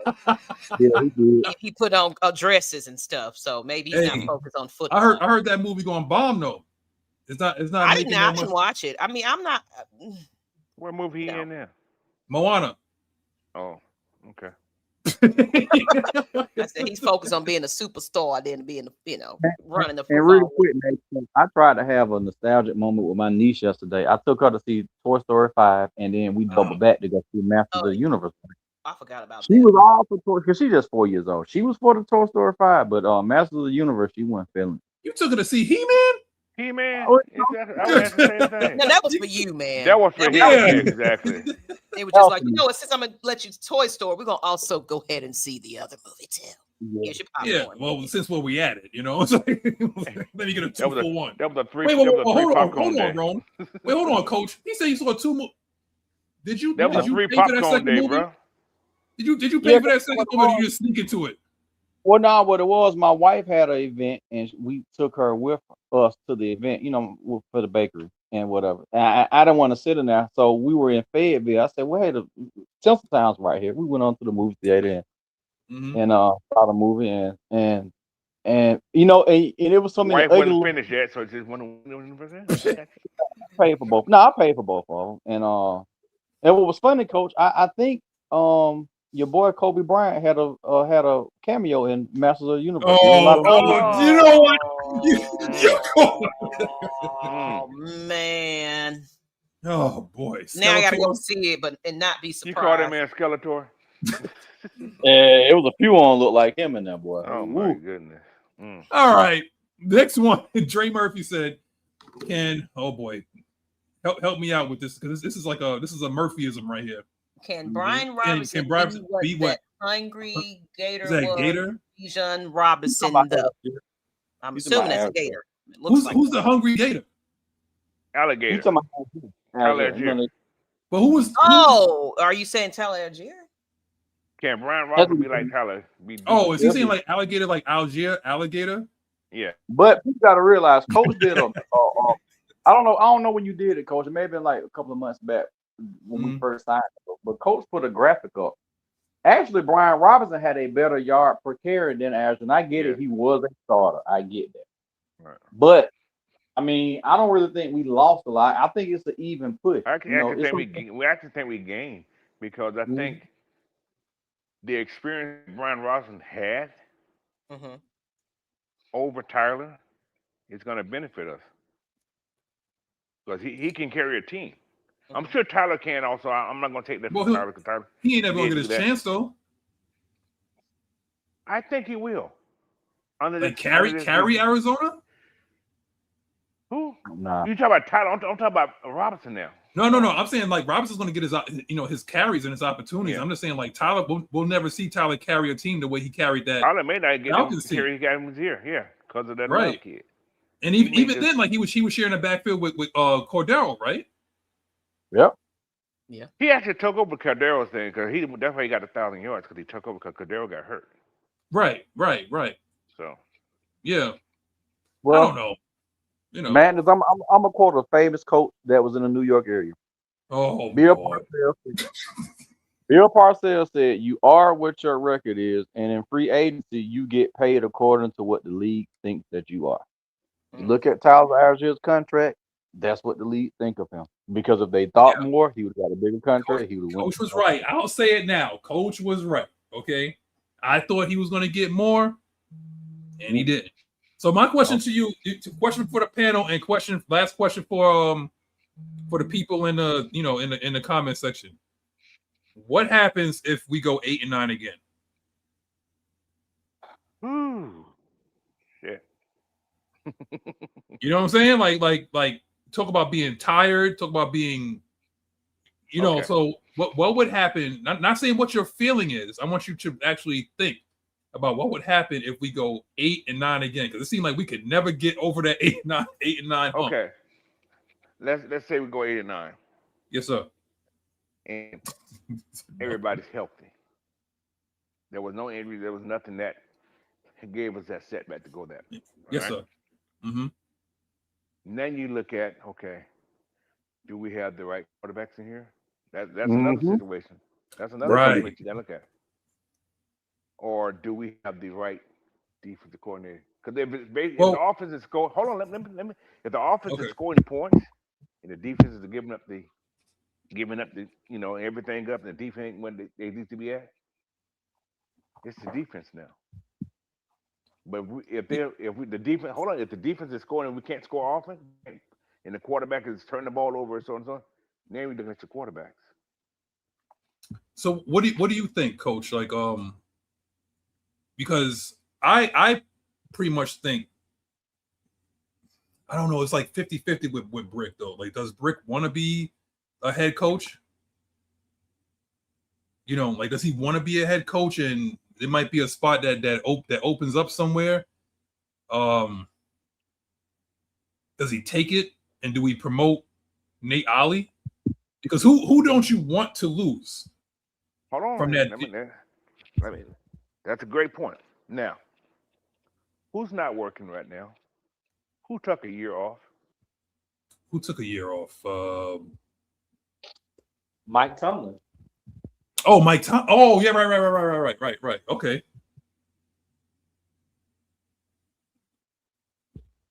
Coach? Oh, coach left. Okay. Coach got knocked out. So what do you think? What do you think, Ron?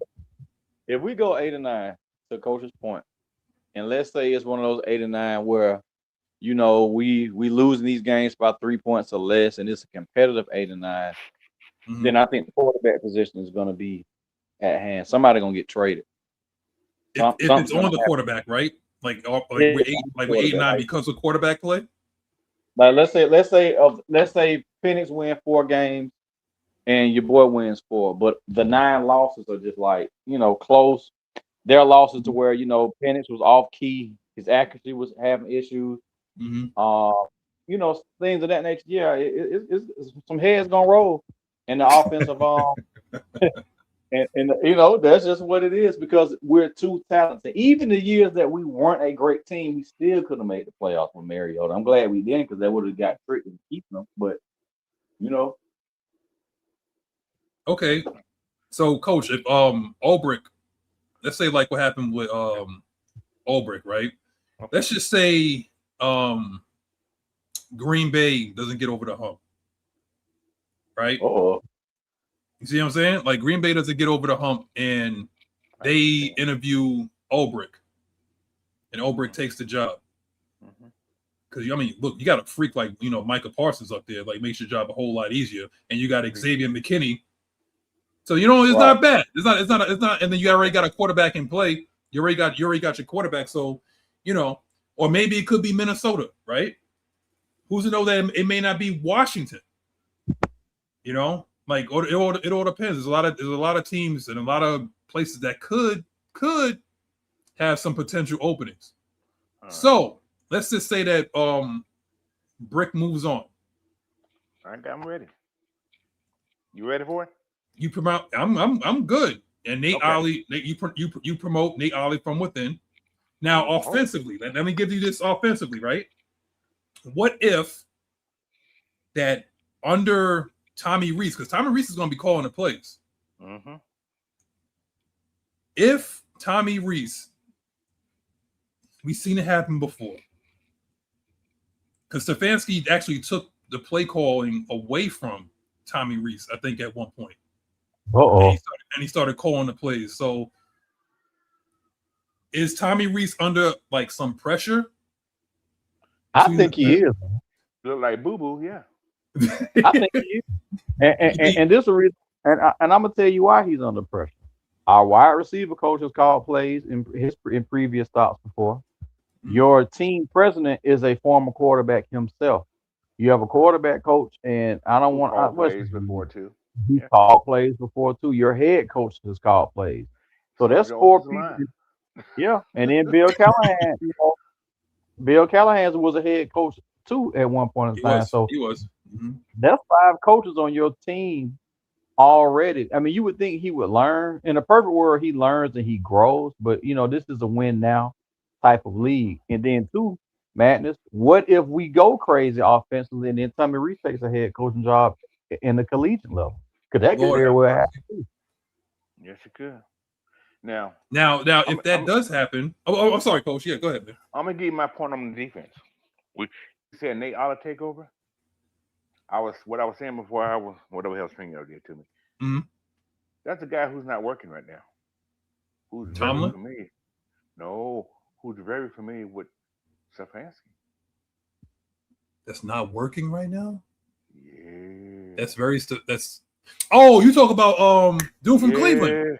Yeah. Oh, you talk about Yeah. Oh God, what's his name? Schwartz. Yes, Schwartz. May the Schwartz be with you. Lord have mercy. Now, his defense are consistent. They're always good. 5. And they used to give us problems when he was with Detroit and the year he took over with Philly. Philly too, yeah. But my question is, he was like, if Jim Schwartz takes over, does he retain Nate Oller? He better. Well, you know what? I think that's where the organization will step in and say, "Hey, look, can you work with this person just like how we did when Stefanski got the job? Hey, we're gonna keep you got your defensive staff together. Can you coexist and work with these guys?" That's what I would pray would happen. Because you break that up, man. Can't do that. I think Coach is right. If Ulbrich was to leave, then he might bring in, like a Jim Schwartz, someone that has like experience. Like, do you want Nate Oller learning on the job and learning play calling and situational play calling, or do you want somebody that you actually had success with? And there's a lot of people that believe that Jim Schwartz is the reason why Kevin Stefanski won that Coach of the Year. Yeah, with that defense, of course. With that defense. Yes, exactly. So my question to both of you, because under Jim Schwartz, it looks like he has a type of defensive tackle that he likes. Is it Dorless? Well, I think, and I answer this, and Coach has been a coach too, so he knows. So just imagine you go to you get a new job, and there's a particular player that has set a standard. I think sometimes what you have to do is you have to kind of go back against what you're used to and just say, "Hey, I got a great product here. Let me coach around and scheme around what I already have. If it's not broke, don't fix it." But then again, he could come in and say, "Hey, man, this ain't my guy. I'm gonna trade him, or I'm gonna switch my scheme." Because if Brandon Dorless can do what he did in our scheme, which was a hybrid, tie style defense, I think he could play in any front. Because Oregon was mainly a 3-4 scheme. Yeah, he was more like a 5. Oh, so you mean to tell me they may take Amari like in a draft next year? Which Amari? The deep from Amari Washington. Yeah, they could. Depending on what we pick at, because like this is one of the few Falcon teams that I think the only glaring, like, oh my God, I don't even want to call it a weakness. On the area that the microscope is up under right now would be quarterback, because we don't really know like how Pennett's gonna come off injury. We don't know what Tua's gonna do, but we know they both can play in the NFL. Like that's not being questioned. It's just who's gonna be the guy. But we just keep adding to this team. We could take another corner next year if we wanted to. There's a lot of things we could do. You know, you could. And you then- better, and that's you better hope that dude from Notre Dame don't drop. yeah. And that's no smite on Avion. I'm just saying that you know Avion can play the slot. He can play outside. It's just the we got some groceries this year, y'all. We gonna open up the refrigerator and have choices. We ain't eating ramen noodles no more. And don't forget Billy. Billy will be back sooner than later. Oh yeah. We'll be back more sooner than later. But you see what Savannah Swag said. If Brick does get a head coaching job, he may take Ollie with him and become DC. See, I think he will block that though. I think you think a smart organization will say no. We're going to give Ollie the job because when you block a coach from leaving, the assistant defensive coordinator. Mm-hmm. Wait, say it again, coach. He can be the assistant defensive coordinator. Who? Nate Olive. Yeah, because people got to remember. So you're saying like promote him from D line to assistant DC? Because this was Ollie's first year working with Brick. Because Raheem hired him. He never worked with neither one of them before this season. Okay. All right. Last question for y'all, and I'm just gonna circle back to my question about Bijan. Now I'm gonna hit y'all with some cap numbers here. A lot of people talk about what Bijan might get. So I'm just gonna read off the top 5 highest cap hits, and then do you want me to read from 5 to 1 or from 1 to 5? Go from 5 to 1. Okay. Uh-huh. So this is surprising. Christian McCaffrey at 10.8. Okay, this is the highest cap hits. All right. This is what we're talking about, with Bijan. Bijan probably is going to take up a lot of the cap. Well, we'll see. We got Ian Cunningham, and we got that dude from Philly that's a capologist. Number 4, I'm surprising with this. Breece Hall at 11.4 cap hits. Okay. Number 3, Kyron Williams, 11.6. All right. Number 2, Josh Jacobs at 14.5. That's a big jump from Kyron to Josh. And then number 1, Jonathan Taylor at 15.5. So we know that Bijan's going to get more than that, but it may not be 20. If that's the top right there, if 15.5 is the top, it ain't going to be 20. You say again? I doubt it be 20. I agree with you. It could be 17. Yeah, and I'm cool with that because the thing is, the dude had almost 900 yards receiving, damn near 1,000, and he had 1,400 yard rushing. 17, I think what it was. Yeah, so you could put him at like 17 per. Mm-hmm. Now, honestly, I think somebody's missing on here. I think Saquon actually is higher than this. Saquon is 20 something. What's wrong with making the face of your franchise the highest paid player on the team? I don't see nothing wrong with it. Right. I think isn't that what Philly did with Saquon? Yeah. But does it have to be that high though? Well, no, it doesn't have to be that high. That's what I'm saying. They San Francisco did it. Yeah. Indianapolis did it. Yeah. And the Jets did it. So no, trust me, Swag, they're gonna pay that man, but we're just trying to get a number. So my last question for the panel right now is give me a number that you think Bijan would accept without insulting him. What do you think that he would accept? All right, 17. Yeah. And I just don't see Bijan as that type of dude that's just gonna rock the boat and say, "Oh no, I'm worth this." I mean, that's just. Yeah. I think Bijan type to say, "Hey, I'm gonna let my agent handle it." I don't think I'm gonna do is just worry about the on-field stuff. I could be wrong, but that's what I get from seeing him. I see it like that way too. Because Drake could have asked for more if he wanted to. Yeah. But Drake, I think Drake wanted to be in the top 5. I think that's what he wanted. Just get me in the top 5. Same with Kyle. I got in the top 3.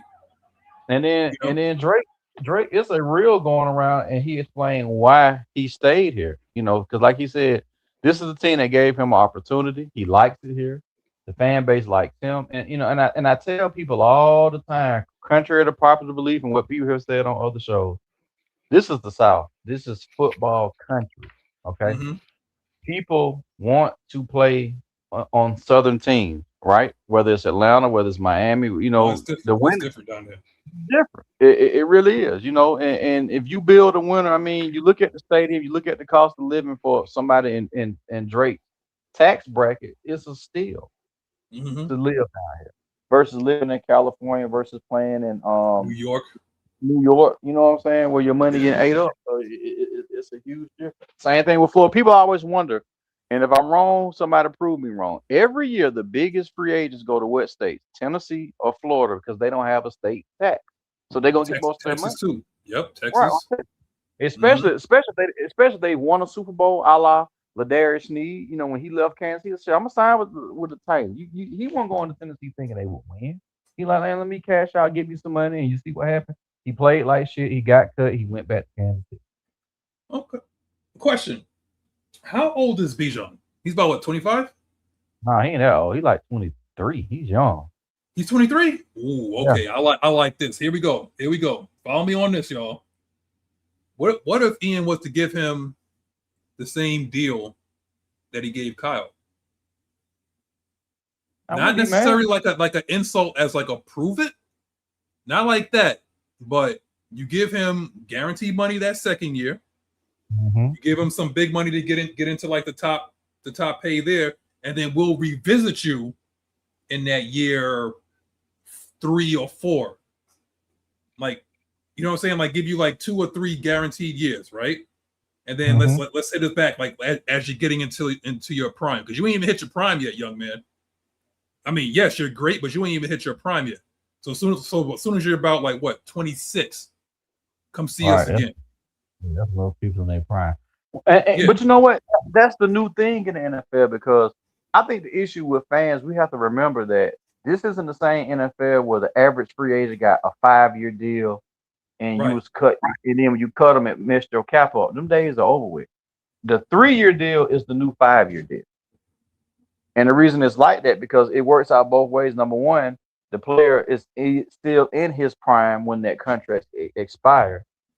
And then B is not killing your cap. So why not pay these players when they're in the prime of their career, when they're 25 through 28? That's when you want to pay them. Now, from 28 through 31, we all know it could be a fall off, you know, in between that time. But yeah, I think that's what's going on now. I think these new GMs, these new organizations, they're not getting duped into playing these guys long term like that. Yeah.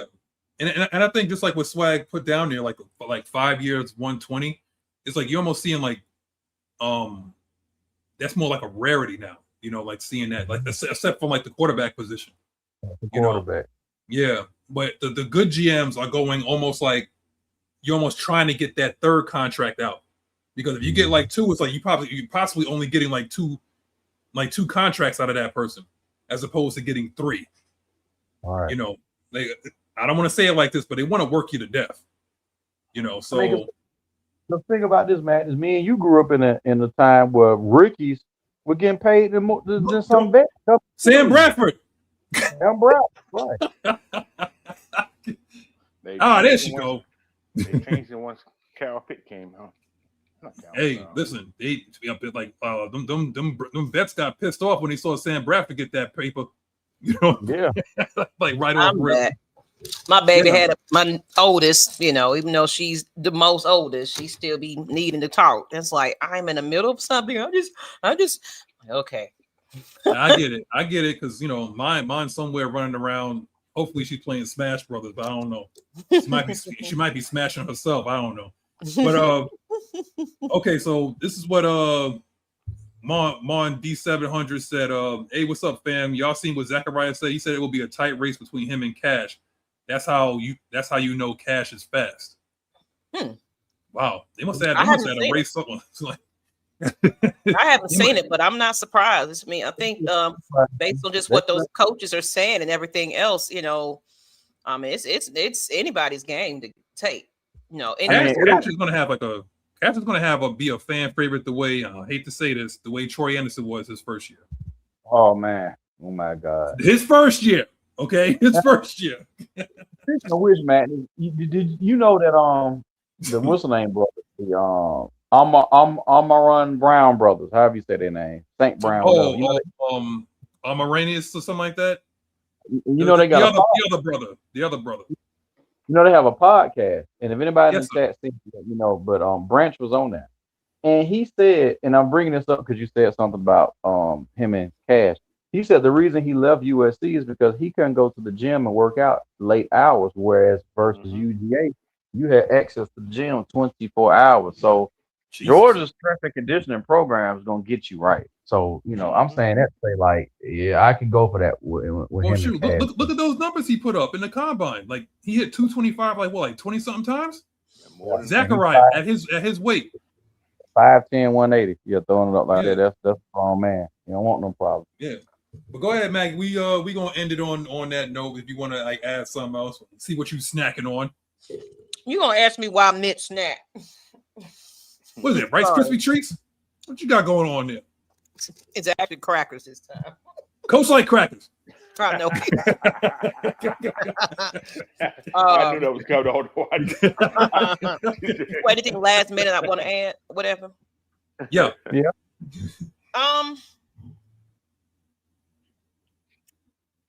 Look, we got training camp coming up like around the corner.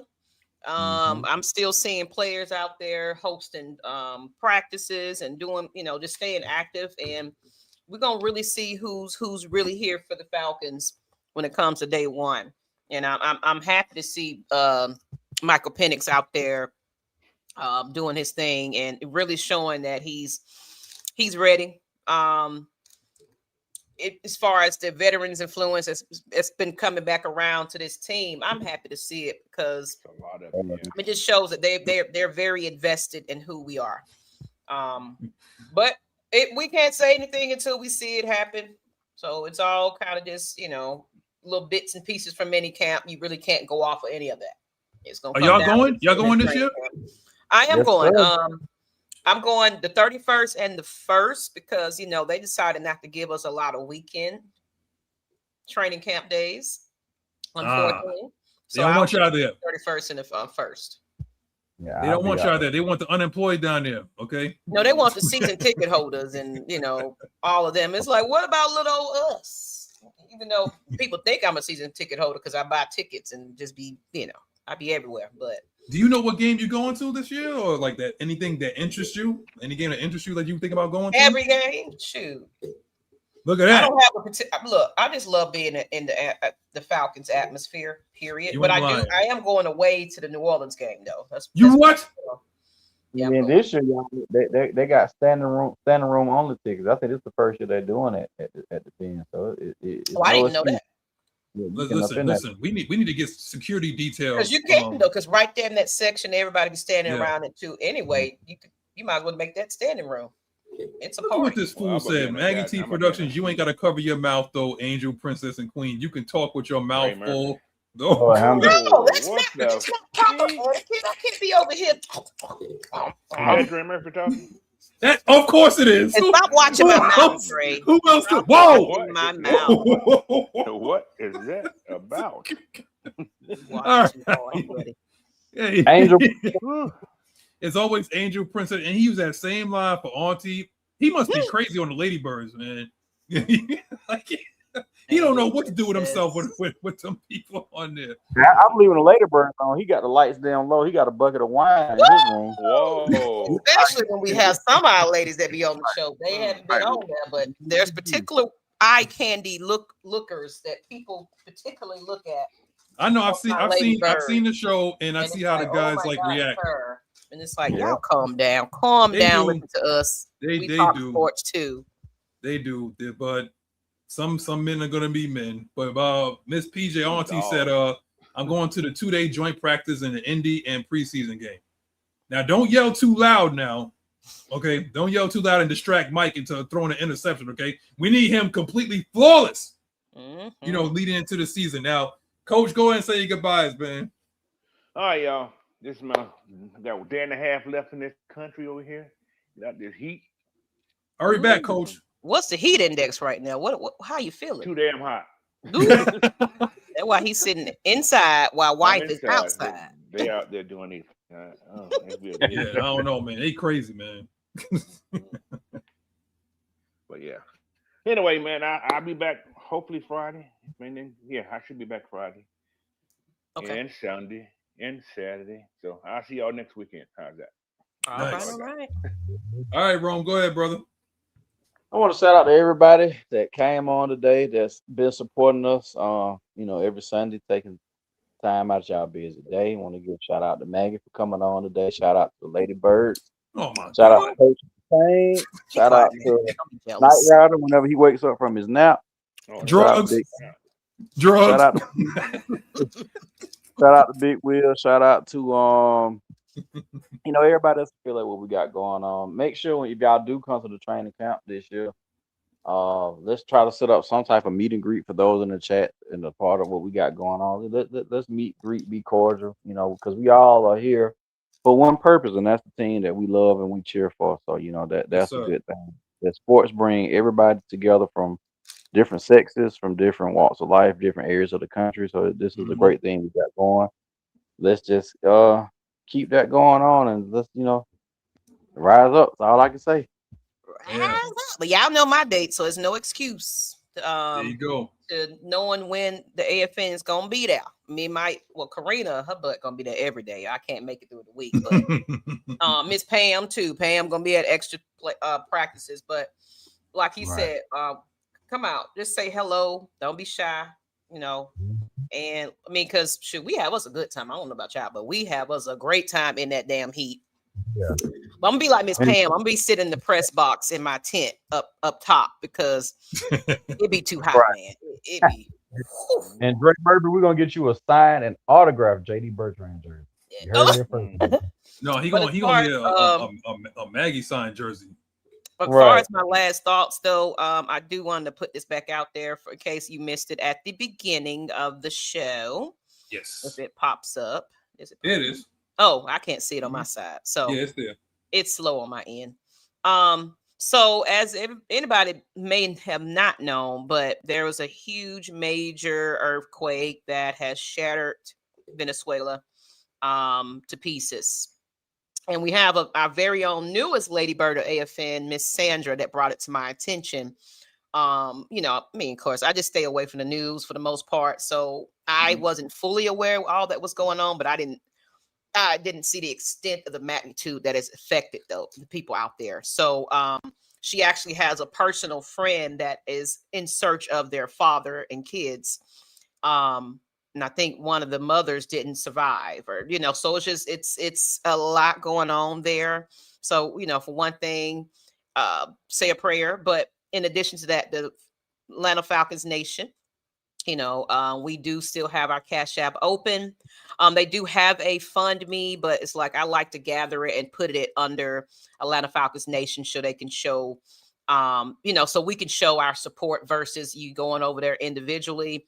I'd rather it be like a big donation instead of individual, but you can go over there as well. I can drop that link too, but I prefer just kind of putting it out there that Atlanta Falcons Nation is helping. And because I'm going to make this a weekly donation. So you donate to the Cash App, $, Atlanta Falcons Nation. And also, that fund is going towards our educators fund as well. So, but 100% proceeds will be going to Venezuela's fund there. Together we can help bring hope and relief because they're going to need that out there, y'all. So if any family members, anything like that, you can't reach them, we're definitely trying to send support as best what we can, as far as that. So prayers out to that everybody out there. But as far as anything else, I am no longer promoting at Urban Pie. I won't go into the details about it, but we will not be having our Red and Black event at Urban Pie. Now we're going to be at Escrow right there off of Peter Street. That's the new location for all Falcons watch parties, Falcons events, etc. So y'all be on the lookout for that. We're actually hosting our first WNBA Dream watch party July 2nd. Come out there and check us out. Definitely. Other than that, Maggie got an announcement to make. I've signed my contract. I am now will be officially, I got to get on board, but I will be a radio personalities on Sunday mornings with 100.9 The Blaze Radio right there out there in Fayetteville. So you're going to start hearing my voice and personality on FM radio, everybody. But I still will be here with Atlanta Falcons Nation, making sure that we are great over here. But yes, that's my latest upgrade there. So Show me some love, show me support, and look out for the announcement soon from 100.9, the Blaze and KB Sports Media. Well, and we got speaking Jerome of Blaze, go ahead. Speaking of blazing, hey, y'all be safe this week, okay? Because they said it's going to be minimum. The temperature is going to be 99. Okay, so with the heat index, it's going to turn. It's already like 90 something here right now. That's what I'm saying, and it's going to turn some of y'all into. They're going to turn y'all blacker than the ace of spades. Okay, so what y'all need to do? I need a little cooler. I need a little. And man, I'm extra proud of you, Madness, because you went to Florida and you didn't take a picture by a pond or a lake and get drug in it. Because a lot of Northerners come down there and don't understand it about those swamp people that live in the water down there. Listen. I don't need to go over there and take no. It was too hot to go into my pocket and pull out my phone to take a picture of no lake. Ooh, like my daughter was. I don't know. My daughter, she's definitely through and through up in New York. She don't do good in the heat. So so the tantrums was heavy. Like for the past couple of days. The tantrums was heavy. And speaking of which, your boy got to get on some Smash Brothers and some Mario Kart. So today was the best day of life, but to us, it was just Sunday. See y'all next week, man. Appreciate y'all.